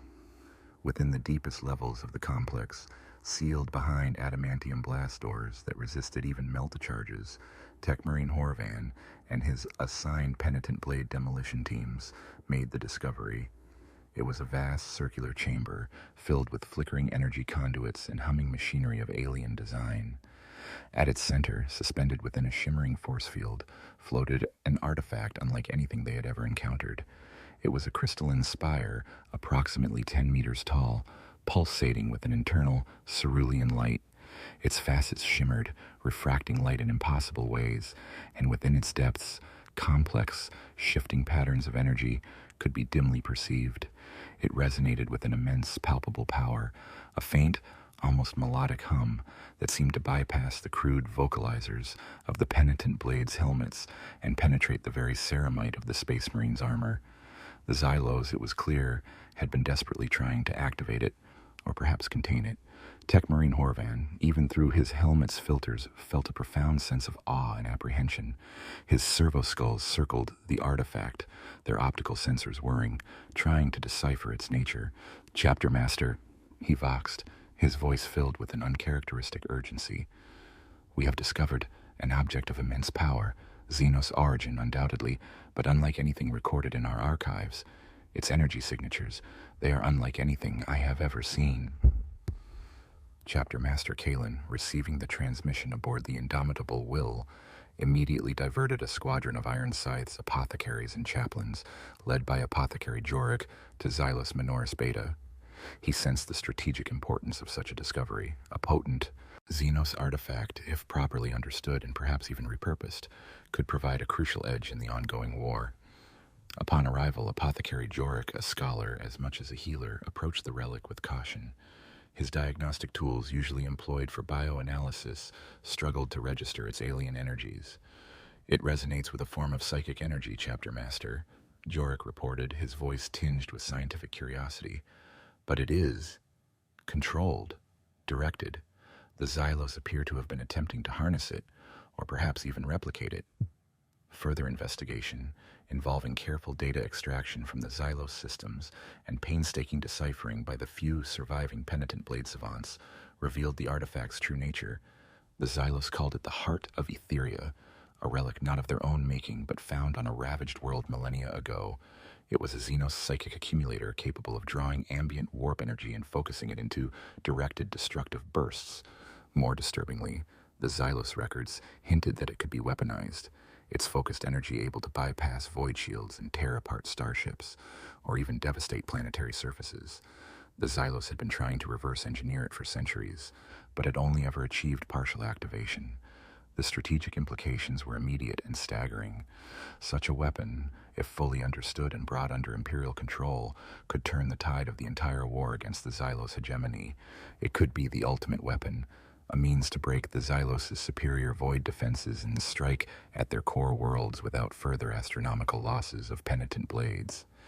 Chapter Master Kalen, after rigorous analysis and consultation with his tech marines, made a decisive decree. This artifact, this Heart of Etheria, will be contained and studied. Brother Chaplain Grimaldus, your knowledge of ancient pacts and rituals, however Xenos, will be invaluable. Apothecary Jorik, your understanding of biological and energetic systems will be paramount. We will bring this Xenos monstrosity to heel. We will turn its power against its creators. It is a gift from the Emperor, a tool for our holy crusade. Grimaldus, initially wary of any Xenos artifact, saw the strategic potential. He began a series of grim, sanctified rituals, chanting litanies of abjuration and purification, his booming voice echoing in the cold, crystalline chamber. He sought to cleanse the relic of its alien taint, to bend its power to the Emperor's will. Tech Marines worked tirelessly, constructing containment fields and monitoring arrays, trying to understand the artifact's complex energy matrix. Apothecary Jorik, fascinated by the artifact's strange properties, discovered that its energy fluctuations had a profound, if subtle, effect on the latent psychic sensitivity of nearby Penitent Blades. He began a series of highly controlled, morally dubious experiments, exposing select conscripts to measured doses of the relic's energy. He found that, for a few, it seemed to awaken dormant abilities, a heightened awareness, a flicker of precognition. He quickly suppressed these findings, knowing that uncontrolled psychic manifestation in the Penitent Blades would be deemed anathema and swiftly purged by the chaplains. The utility of the relic, he realized, lay not in awakening potential, but in harnessing its destructive force. Jarek, meanwhile, was among the Penitent Blades assigned to guard the facility. He felt the low hum of the artifact through the rock, a pervasive, almost soothing vibration that seemed to calm the constant gnawing anxiety in his gut. He didn't understand its purpose, but he recognized its power. He often found himself staring at the crystalline spire, a strange mix of fear and wonder in his hardened eyes. This alien thing, discovered after so much death, felt like a perverse blessing, a sign that their unending sacrifice might yet lead to something more than just oblivion. The discovery of the heart of Etheria was a true glimmer of hope in the grim darkness of the Penance Crusade. It was a weapon of immense power, waiting to be unleashed. For the Iron Scythes, it represented a way to finally break the Xylos hegemony without completely sacrificing the dwindling populations of Veridian Prime. For the Penitent Blades, it was a distant, unspoken promise of a conclusion, however grim, to their endless penance. The conquest continued, but now it was armed with a potent, terrifying new tool, a Xenos relic bent to the unyielding will of the Imperium, ready to unleash a final, devastating blow against the enemies of mankind. With the heart of Etheria secured and undergoing preliminary study, the Iron Scythes pushed the Penance Crusade into its next, even more brutal phase. The Xylos hegemony, though reeling from the relentless pressure, remained a formidable foe. Their core worlds were heavily defended, their fleets still capable of inflicting devastating losses, and their resolve, born of millennia of interstellar empire, was far from broken. Chapter Master Kalen knew that while the relic offered a decisive advantage, it was not yet ready for deployment. The Long War, as he grimly termed it, would continue to be measured in blood and attrition. The Penance Crusade now encompassed dozens of contested star systems, stretching across a vast swath of the segmentum. The logistics of maintaining such a force were staggering. Supply lines, constantly harassed by Xylos raiders, were stretched thin. New conscripts from Veridian Prime, though still numerous, were becoming increasingly scarce, each batch representing a greater proportion of the remaining populace. The Iron Scythes pushed their administratum-attached serfs to the breaking point, driving them to requisition more, to harvest more, to bleed Veridian Prime dry for the war effort. Brother Captain Lycos found himself leading the spearhead of the crusade into the Xylos-controlled Serpent's Maw Nebula, a region notorious for its treacherous asteroid fields and unpredictable warp currents. The nebula concealed several strategically vital Xylos listening posts and supply depots, protected by layers of void mines and cloaked frigates. The battles here were fought in 3 dimensions, a deadly ballet of voidcraft and mass transports. Lycos commanded from the bridge of his battle barge, grim resolve, his posture rigid, his gaze fixed on the tactical hololiths that depicted the swirling chaos of combat. "Bring the penitent spear formations to bear," he ordered, his voice echoing with grim authority. "Target the Xylos cloaked frigates, expendable ships first, clear a path." The penitent spear was a new tactic, born of desperation and the sheer volume of conscripts. It involved deploying thousands of lightly armed, unshielded Penitent Blade troop transports, each packed with a death squad of conscripts, as a vanguard. These vessels were essentially suicide bombs, designed to draw Xylos fire, trigger void mines, and absorb incoming torpedo salvos, creating momentary breaches in the Xylos defensive formations. The loss of life was unfathomable, yet tactically effective. Jarek, now a first sergeant, was aboard one such penitent spear vessel, the Atonement's Edge. The cramped hold was filled with the rhythmic chanting of the conscripts, a low, desperate dirge of loyalty and xenophobia. They knew their role. They were to be sacrificed. Jarek felt a cold knot in his stomach, but his face remained impassive. He had seen too much, done too much, to be anything but a hardened instrument of war. The ship lurched violently as a void mine detonated nearby, sending shudders through the deck plating. Klaxons blared. "Impact imminent!" roared a chapter surf over the comms. Jarek gripped his laser gun, his knuckles white. He looked at the faces of his men, young, old, scarred, terrified, all united in their grim acceptance. "For the Emperor, for Veridian Prime," he bellowed, forcing the words through his tight throat. It was his mantra, his curse, his only comfort. The Atonement's Edge screamed through the void, its rudimentary shields flickering. A crystalline beam weapon lanced out from a cloaked Xylos frigate, tearing through the vessel's stern. The deck buckled, alarms screamed, and atmosphere vented. Jarek clung to a support column as the ship began to spin, out of control. Then, with a catastrophic internal detonation, the Atonement's Edge became a flaming shroud, consumed by the cold vacuum, another billion souls extinguished in the name of penance. Jarek and all aboard were simply gone, reduced to superheated gas and scattered atoms, their sacrifice a fleeting data point in Lycos' tactical displays. But the penitent spear tactic worked. The Xylos lines, briefly chaotic from the sacrificial attacks, were then slammed by the heavily armed Iron Scythes strike cruisers and battle barges. Lycos' forces broke through, securing the nebula and destroying the Xylos depots, a victory earned at a horrific human cost. Meanwhile, on the ground, Brother Captain Thorvin's first company continued to push the Xylos on the occupied agri-worlds of the Phalanx cluster. These worlds, once lush and fertile, were now scarred by ancient Xylos bioweapons, rendering their ecosystems hostile and dangerous. The Xylos employed insidious environmental tactics, releasing acid spores and noxious gases to slow the advance of the Penitent Blades. Thorvin's forces, however, had learned to adapt.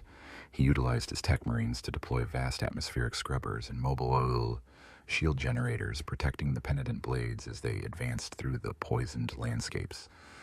The fighting was often in full NBC gear, the conscripts fighting in cumbersome respirators and sealed suits, their movements slow and clumsy, making them easy prey for the faster, more agile Xylos warriors. In one particularly brutal engagement on Phalanx Gamma, a Xylos biotyrant, a monstrous, genetically engineered combat creature, broke through the lines of the Penitent Blades, scattering them in terror.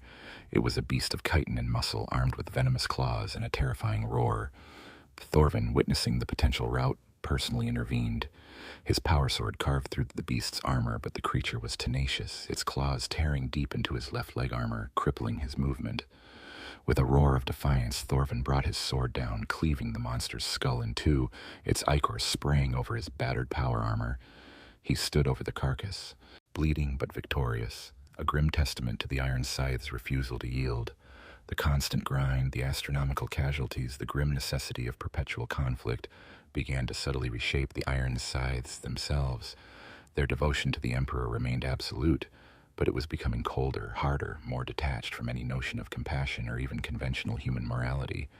They were becoming less like the heroic champions of mankind and more like the unfeeling instruments of a vengeful god.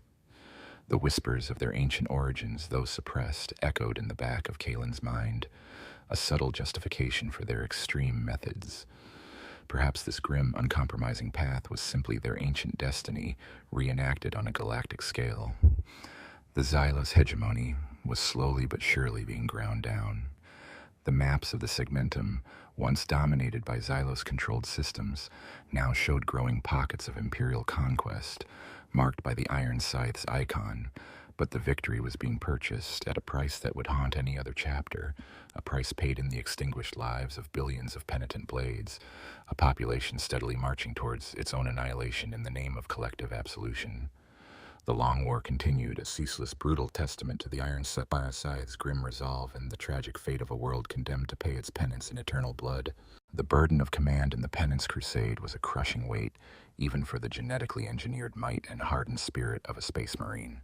Brother Captain Lycos, commander of the Third Company, bore this weight with a grim silence, his internal struggles shielded by layers of ceramite and decades of rigid discipline. He was, to all outward appearances, an exemplary Iron Scythe, ruthless, efficient, and utterly dedicated to Chapter Master Kalen's vision. Yet beneath the stoic facade, the endless tide of death and the peculiar nature of his command gnawed at a deeper, more primal part of his warrior's soul. Lycos was a veteran of countless wars, his service record a litany of xenocides and purges. He had witnessed horrors that would drive lesser men to madness. But commanding the Penitent Blades was different. It was not the straightforward eradication of a foe, nor the disciplined deployment of loyal Imperial Guard regiments. It was a managed slaughter, a calculated expenditure of lives, a constant balancing act between tactical objective and the deliberate, massive sacrifice of humans who, for all their taint, were still technically Imperial citizens fighting under the Emperor's banner. He often stood on the command deck of the Grim Resolve, watching the tactical hololiths depict another penitent spear being torn apart by Xylos fire, billions of lives extinguished in a single, blazing moment. He would feel nothing, or so he told himself. He would merely analyze the tactical data, note the breach in the Xylos lines, and issue the next command. His mind was a complex web of logistical calculations, troop deployment, estimated casualties, strategic gains, and the ever-present tally of available conscripts from Veridian Prime. The numbers were astronomical, so vast they became abstract, devoid of individual suffering. But sometimes in the cold, silent sanctity of his personal quarters, or during the brief, dream-haunted moments of hypnosleep, the faces would return. Not the faces of the Xylos, nor the grim countenances of his brethren, but the blank, terrified stares of the conscripts he had personally seen die. The young man bayoneting an orc, eyes wide with horror, before being ripped apart. The old woman staring up at him as he passed her collapsed body in a tunnel. Jarek, the penitent first sergeant, a figure he had observed with a flicker of acknowledgement for his grim resilience, now a scattered memory in the void. These were the echoes of his command, the grim tally of the souls he had consumed to further the Penance Crusade. Lycos found himself increasingly drawn to the chapter's chaplains, particularly Brother Chaplain Grimaldus. He sought not confession, for a space marine of the Iron Scythes found absolution in action, not words, but a reaffirmation of the righteous path. Brother Chaplain, Lycos rumbled one cycle, after a particularly costly void engagement, does the scale of the sacrifice, does it ever challenge the purity of our conviction? Grimaldus, his skull-faced helmet utterly devoid of expression, turned slowly. Brother Captain, the purity of our conviction is never challenged by the scale of the Emperor's justice. It is enhanced. The greater the sacrifice, the deeper the penance. The more human lives we consume in his name, the more brightly burns the flame of our duty. Their suffering is their atonement. Our grim duty is to ensure that atonement is earned in full. His words were firm, uncompromising, fully in line with chapter doctrine.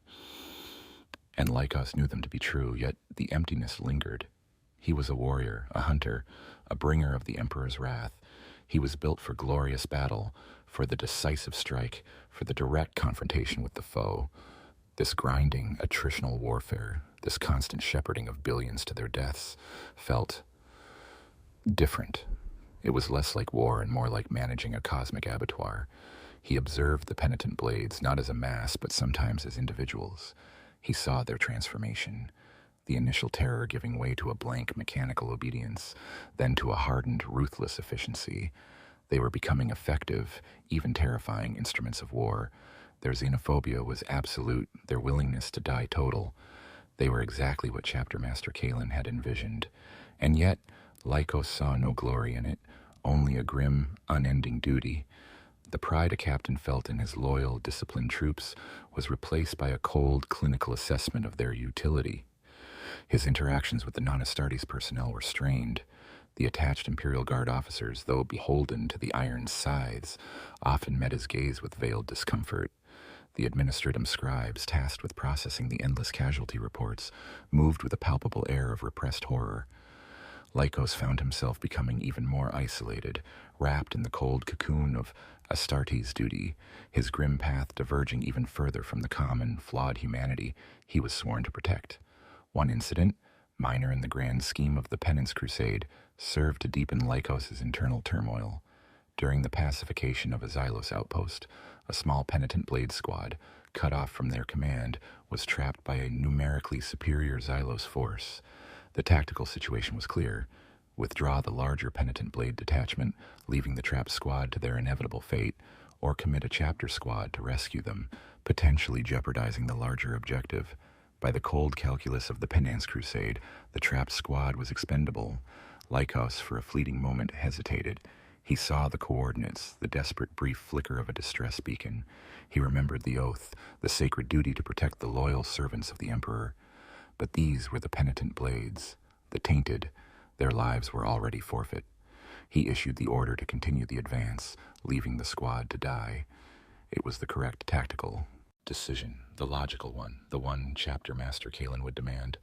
But as the small beacon winked out, a shard of coldness, sharper than any blade, pierced his already hardened soul. The burden of command was not merely strategic, it was existential. Lycos found himself questioning not the righteousness of the Emperor's will, nor the necessity of the crusade, but the very nature of his chapter's chosen path. Was this truly absolution? Or was it merely an exercise in absolute unfeeling power, a grim demonstration of what the Imperium was capable of doing to its own? He would never voice these doubts, not to his chapter master, not to his brethren, not even to himself in full clarity. He was an Iron Scythe, and his duty was absolute, but the weight of billions of souls, sacrificed on the altar of penance, continued to press down upon him, a silent, unseen burden that he would carry until his own inevitable end. The long war had taken not only the lives of billions, but had subtly begun to chip away at the very core of one of its most dedicated instruments. The Xylos hegemony, though formidable, could not withstand the relentless, multi-pronged assault of the Iron Scythes and their Penitent Blades forever. The tide had definitively turned, with the strategic gains achieved, and the heart of Etheria nearing weaponized deployment under the tireless efforts of tech marines and chaplains. Chapter Master Kalen issued the command for the grand offensive. The target, Xylos Prime, the capital world of the Reptilian Empire, a world shrouded in perpetual twilight and shimmering crystalline cities, defended by a network of fortresses and an immensely powerful orbital defense grid. This was to be the final decisive blow, the culmination of the Penance Crusade, purchased at a price beyond reckoning. The Penance fleet assembled, a staggering armada of warships, troop transports, and logistics vessels. Its numbers, though still vast, were thinner than at the Crusade's outset, the silent evidence of billions of conscripts expended. The Iron Scythes battle barges and strike cruisers formed the spearhead, their prows grim and unyielding. Behind them, hundreds of repurposed Imperial Guard transports, packed with the last generations of Veridian Prime's population, readied themselves for what was undeniably a suicide assault. The journey to Xylos Prime was a gauntlet. The Xylos, aware of the impending doom, had activated every defensive asset, every void mine, every automated weapons platform. The void battles that ensued were the largest and most ferocious of the entire campaign. Lycos, commanding the grim resolve, ordered the full deployment of the penitent spear formations. Wave after wave of troop transports, filled with conscripts who knew they were sailing to their deaths, were hurled into the Xylos lines. Their brave, desperate charges were met with concentrated beam fire, tearing apart ships and extinguishing billions of lives in spectacular, silent explosions. The void around Xylos Prime became a swirling maelstrom of burning wreckage and vaporized bodies, a truly apocalyptic spectacle. Amidst this carnage, the heart of Etheria was unveiled. Mounted on a colossal, purpose-built vessel crafted by the Adeptus Mechanicus, the Xenos relic pulsed with an ominous cerulean light. Under the psychic direction of Brother Chaplain Grimaldus, whose grim rituals and constant litanies of abjuration had bound the artifact to the Emperor's will, the relic unleashed its power. A focused beam of raw, condensed psychic energy lanced out from the vessel, piercing the Xylos orbital defenses with terrifying ease. Void shields collapsed, orbital weapon platforms vaporized, and even capital ships were torn apart as if made of paper. The Xylos, for all their technological might, had no counter to such a weapon. A path was cleared, a gaping wound torn in the Xylos defenses. Through this gap, the Iron Scythes, drop pods, and Thunderhawks screamed, followed by the main waves of Penitent Blade landing craft. The assault on Xylos Prime began. The planet itself was a fortress. Its crystalline cities rose like jagged mountains, riddled with defensive positions. Its surface was crisscrossed by energy conduits and fortified emplacements. The Xylos fought with the desperation of a cornered beast, their warriors battling for their homeworld, their very existence. Brother Captain Thorvin, leading the first company, landed in the midst of a Xylos megacity, its towering spires now crumbling under the orbital barrage. His warriors plunged into the labyrinthine streets, clearing landing zones for the Penitent Blades. The fighting was close quarters, brutal and relentless. Xylos warriors, their movements frenzied, emerged from every alleyway and every shattered building, their crystalline blades and energy weapons tearing into the Astartes. Thorvin, still limping from his previous wound, moved with a controlled fury, his power sword a blur of destructive motion, carving through the alien ranks. He personally faced a Xylos Grand Commander, a hulking specimen encased in ceremonial armor, whose four-bladed arms moved with blinding speed. The duel was protracted, a clash of wills and blades that devastated the surrounding area. Thorvin ultimately prevailed, but his armor was rent in numerous places, and he was forced to rely on his apothecary for a rapid dose of combat stimulants to continue the fight. Lycos, meanwhile, led the main Penitent Blade assault into the planet's primary spaceport, a colossal structure designed to handle fleets of Xylos ships. The Xylos had fortified it with an array of anti-aircraft guns and heavy beam weaponry. Wave after wave of Penitent Blades were mown down as they landed, their bodies piling up in grotesque mounds on the landing pads. Lycos, on foot with his Terminators, observed the carnage, his voice roaring orders over the Vox. "Forward, for the Emperor! Break them!" Jarek, the penitent first sergeant, had somehow survived the void battle, transferred to a backup transport at the last moment. He now led a tattered squad, numbering only a dozen, down a ramp onto a landing pad, slick with blood and shattered ceramite. The air was thick with the acrid smell of burnt flesh and ozone. Above them, Xylos beam weapons raked the pad, turning new arrivals into cinders. Jarek saw his former squad leader, a gaunt woman named Kella, vaporized by a precision shot. He felt nothing but a dull throb in his chest. His only thought was the objective. The training, the indoctrination, the sheer weight of expectation drove him forward. "Charge for Veridian Prime, for penance!" he screamed, his voice raw, drawing a desperate guttural response from his few remaining men. They surged forward, a pitiful force, but propelled by an unreasoning fanaticism. They met the Xylos defenders head-on, a desperate melee of bayonets and crystalline blades, a human wave against an alien tide. Jarek, bleeding from a dozen minor wounds, plunged his bayonet into Xylos' chest, then fired his last lasgun charge into another's head.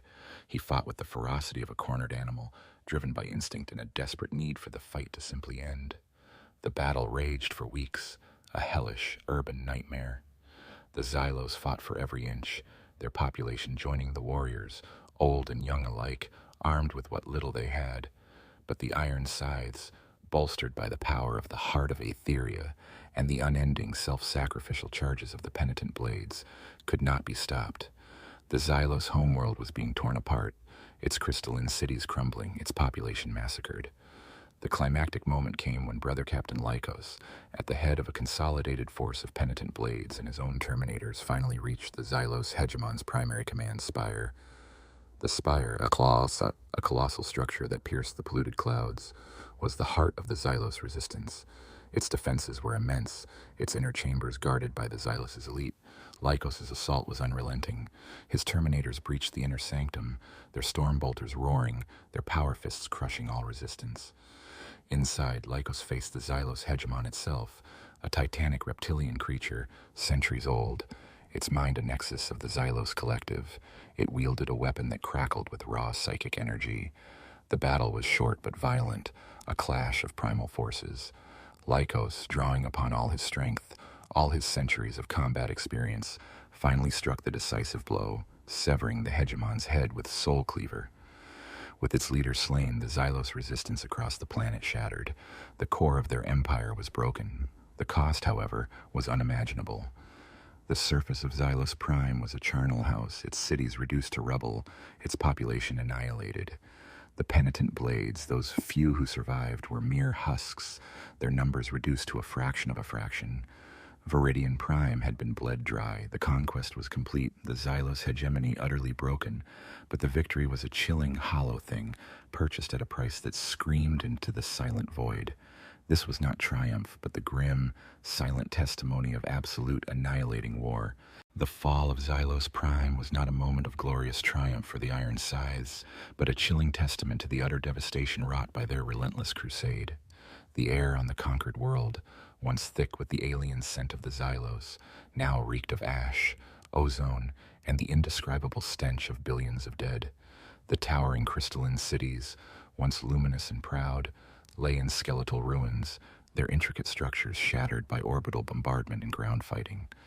Xylos Prime was a tomb world, stripped bare of its civilization, its population annihilated, its very soul extinguished. The Penitent Blades, those few who survived the grand offensive, numbered in the scant millions, a horrifying fraction of the billions who had begun the crusade. They were no longer the terrified, bewildered conscripts of Veridian Prime.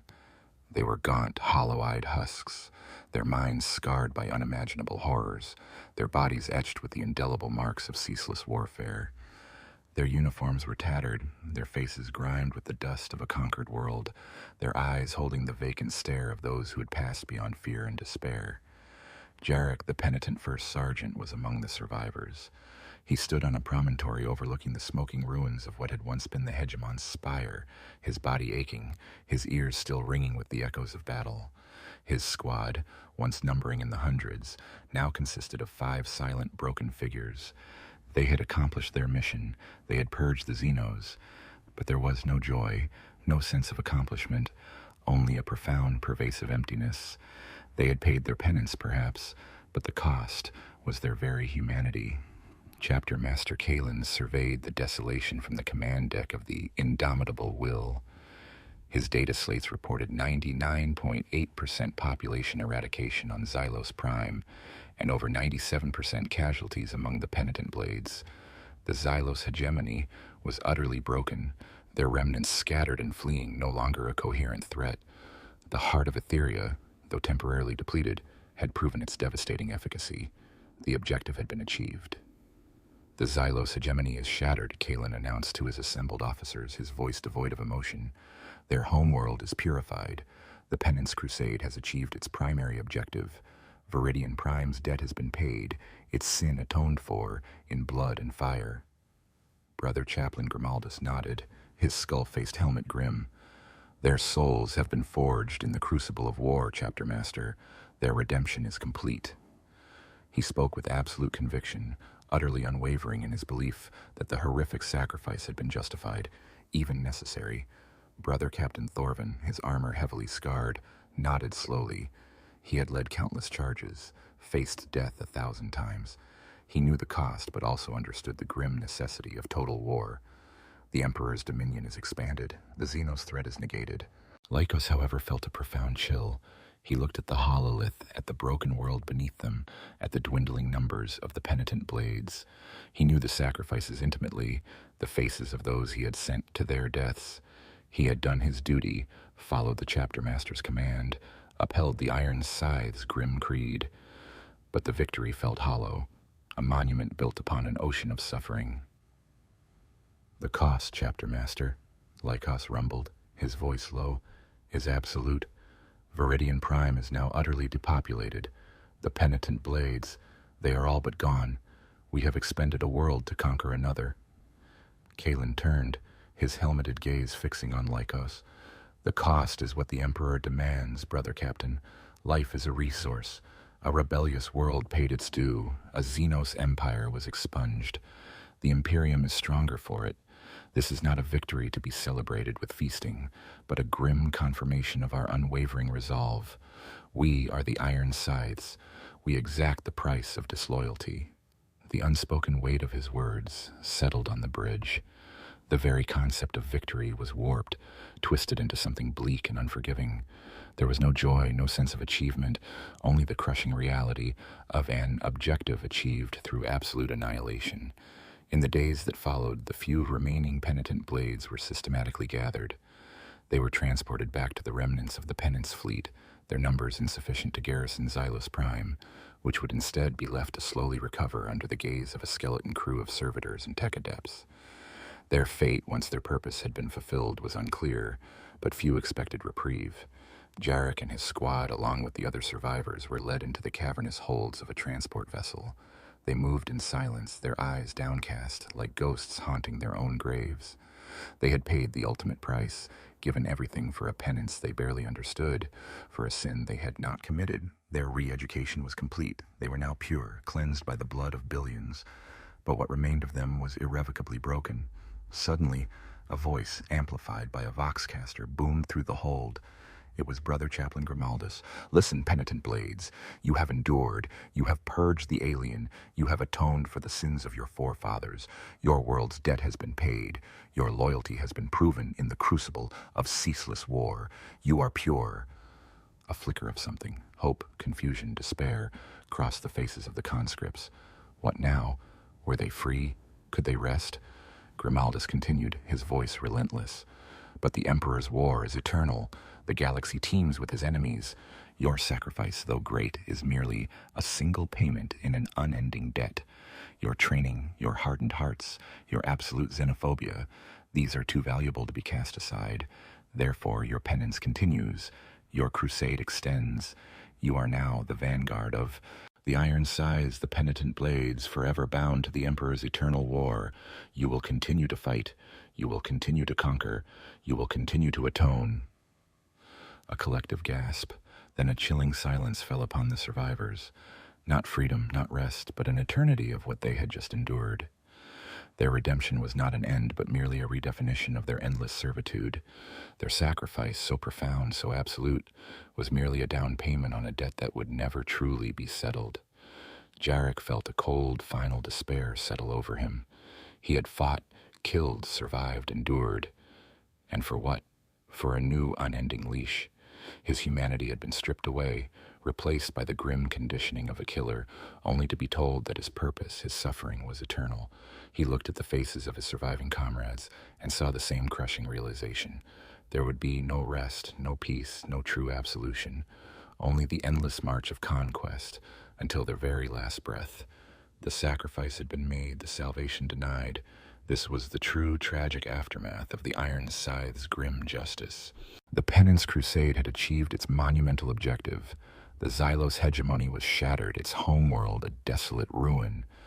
But the victory was a hollow, echoing thing bought at a price that reshaped everything it touched. The Iron Scythes chapter, which had initiated this brutal campaign of re-education and conquest, emerged from the war irrevocably transformed, their reputation across the segmentum hardening into something akin to grim legend. Chapter Master Kalen, the architect of this grand, terrifying experiment, remained as unyielding as ever.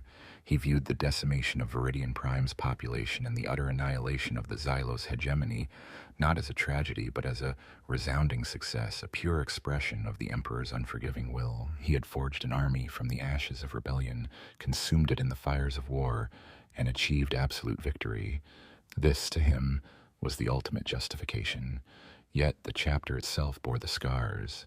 The Iron Scythes had always been a stern, uncompromising chapter, but the Penance Crusade had pushed them further into the grimdark abyss. Their adherence to the letter of the Codex Astartes remained, but it was now laced with an even colder, more pragmatic interpretation of imperial duty. Humanity, in their eyes, was a resource to be managed, a weapon to be wielded, even against itself, for the greater glory of the Imperium. Compassion, always a rarity, had been utterly purged from their operational doctrine. Brother Captain Lycos, despite his internal struggles, remained a stalwart servant of the chapter. The weight of his command, the billions of lives he had expended, had not broken him, but it had calcified his soul. His face, visible only in the rare moments his helmet was removed, was etched with a profound weariness that went beyond physical exhaustion. His eyes, once sharp and formidable, now held a deep-seated coldness, a reflection of the endless void through which he had led his charges to their deaths. He commanded with an even greater chilling efficiency, devoid of any hesitation, his every action a testament to the brutal logic of Kalen's crusade. He was a flawless instrument, honed by the fires of ceaseless slaughter. Brother Chaplain Grimaldus, conversely, emerged from the crusade with an even more fervent, terrifying zeal. He saw the systematic annihilation of the Xylos and the self-sacrifice of the Penitent Blades as a direct manifestation of divine will.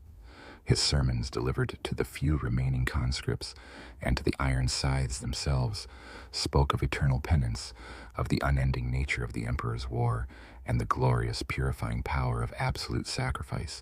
He became the living embodiment of the Crusade's grim spiritual core, his words a constant, ringing reminder that the price of weakness was death, and the path to absolution was paved in blood.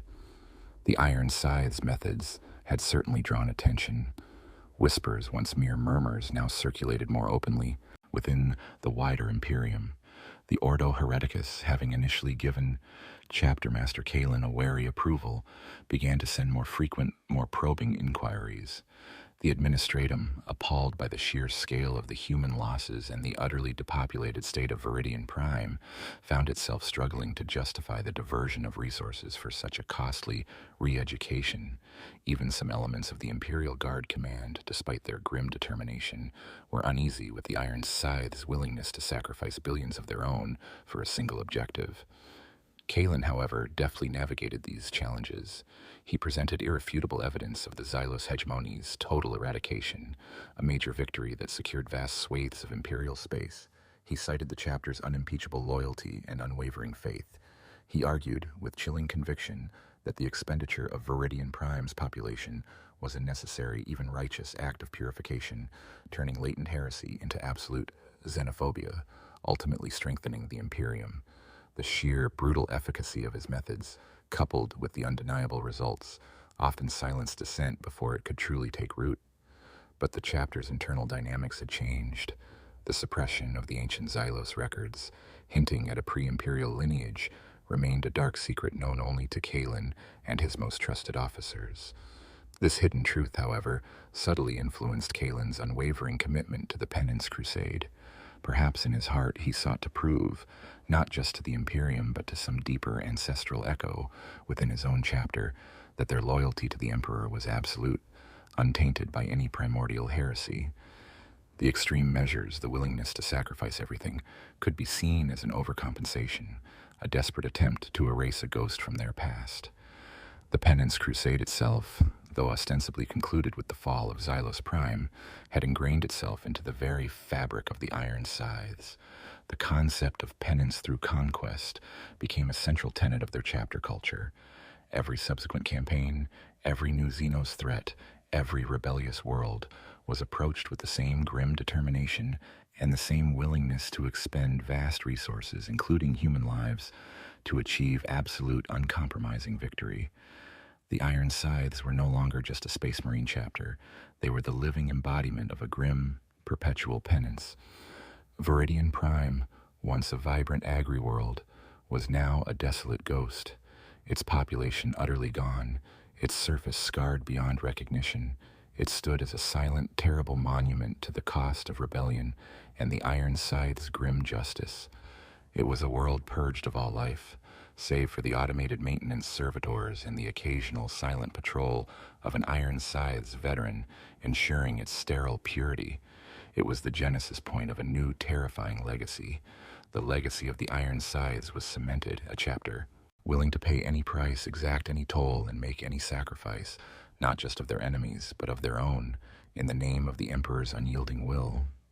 Their conquests were absolute, their victories undeniable, but the shadow they cast was long and cold, a chilling testament to the grim reality of the 41st millennium, where hope was a luxury and salvation often came wrapped in unimaginable horror.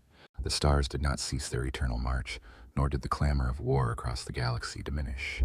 The Iron Scythes chapter, having concluded the Penance Crusade with the absolute annihilation of the Xylos hegemony, did not pause to revel in their grim victory. For them, there was no end to duty, no moment of respite from the Emperor's eternal war. Their future was simply an extension of their past, a relentless continuation of the path they had forged in the fires of Veridian Prime.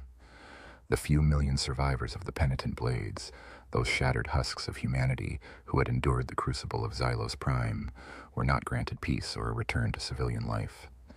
As Brother Chaplain Grimaldus had declared, their penance was eternal, their purpose now redefined as the perpetual vanguard of the Iron Scythes.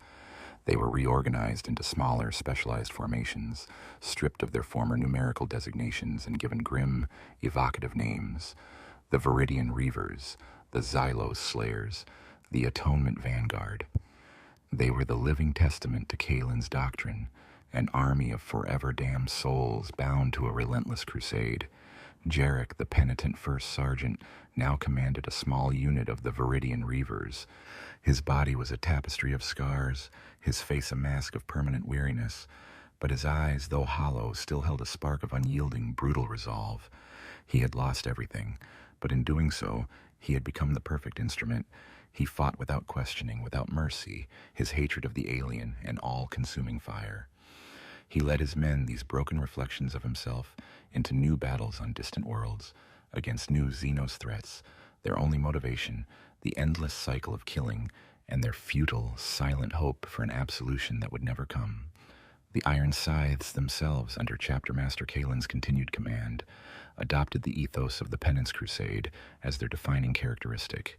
Every conflict they now engaged in was framed as a continuation of this eternal penance. New worlds, whether rebellious, Xenos-infested, or merely recalcitrant in their tithes, were viewed through the same grim lens. Their populations were assessed, and if deemed tainted or useful as a resource, they were assimilated into new Penitent Blade formations, their lives destined for the same grinding, attritional warfare that had consumed Veridian Prime. The chapter had discovered a terrifyingly effective, albeit horrifically costly, method of war, and they intended to apply it on a galactic scale. Their battle barges, like the indomitable will and grim resolve, now carried not just the proud banners of the Iron Scythes, but also the grim, skeletal iconography of the Penitent Blades. Their chapter serfs, their tech marines, their apothecaries, all were fully integrated into the new doctrine, their functions geared towards the relentless procurement, training, and deployment of these sacrificial legions, the chapters. Reputation spread across the segmentum like a cold dread. They were seen as utterly merciless, efficient to the point of inhumanity, a force that left nothing but destruction and absolute subjugation in its wake. Other chapters, while respecting their combat prowess, maintained a wary distance. The Inquisition, though still suspicious of their methods and the lingering questions surrounding their origins, could not deny their effectiveness in securing Imperial borders and crushing threats. For now, the results spoke louder than the whispers of heresy or moral compromise. Chapter Master Kaelin, now ancient even for a space marine, his face a roadmap of centuries of unyielding duty, continued to lead the Iron Scythes with a vision of absolute, eternal conquest. He believed, with every fiber of his being, that this was the Emperor's true will, a galaxy purified through ceaseless warfare, its weaker elements purged or sacrificed, its loyal elements honed into unthinking instruments of Imperial might. The secret of their ancient lineage, the harbingers of iron, remained buried deep in the chapter's most secure archives, a hidden truth that perhaps served to fuel Kaelin's almost fanatical zeal, pushing him to prove their absolute loyalty in every blood-soaked conquest. The Iron Scythes, therefore, continue their eternal march. They are the grim architects of endless penance, the shepherds of a condemned flock, forever driving their penitent blades into the maw of galactic horror. Their conquests are measured in the ashes of alien empires and the countless nameless graves of their own conscripts. Their legacy is etched in the void, a testament to a brutal, uncompromising faith, an unyielding will to purify the galaxy, no matter the cost in human lives, no matter the shadow it casts upon their own immortal souls. They are the Emperor's grim reapers, forever harvesting souls for his throne, forever marching towards a victory that can only be found in the absolute, terrifying silence of total conquest. The Penance Crusade was not merely a campaign. It was a transformation, an eternal commitment, a chilling promise of unending war.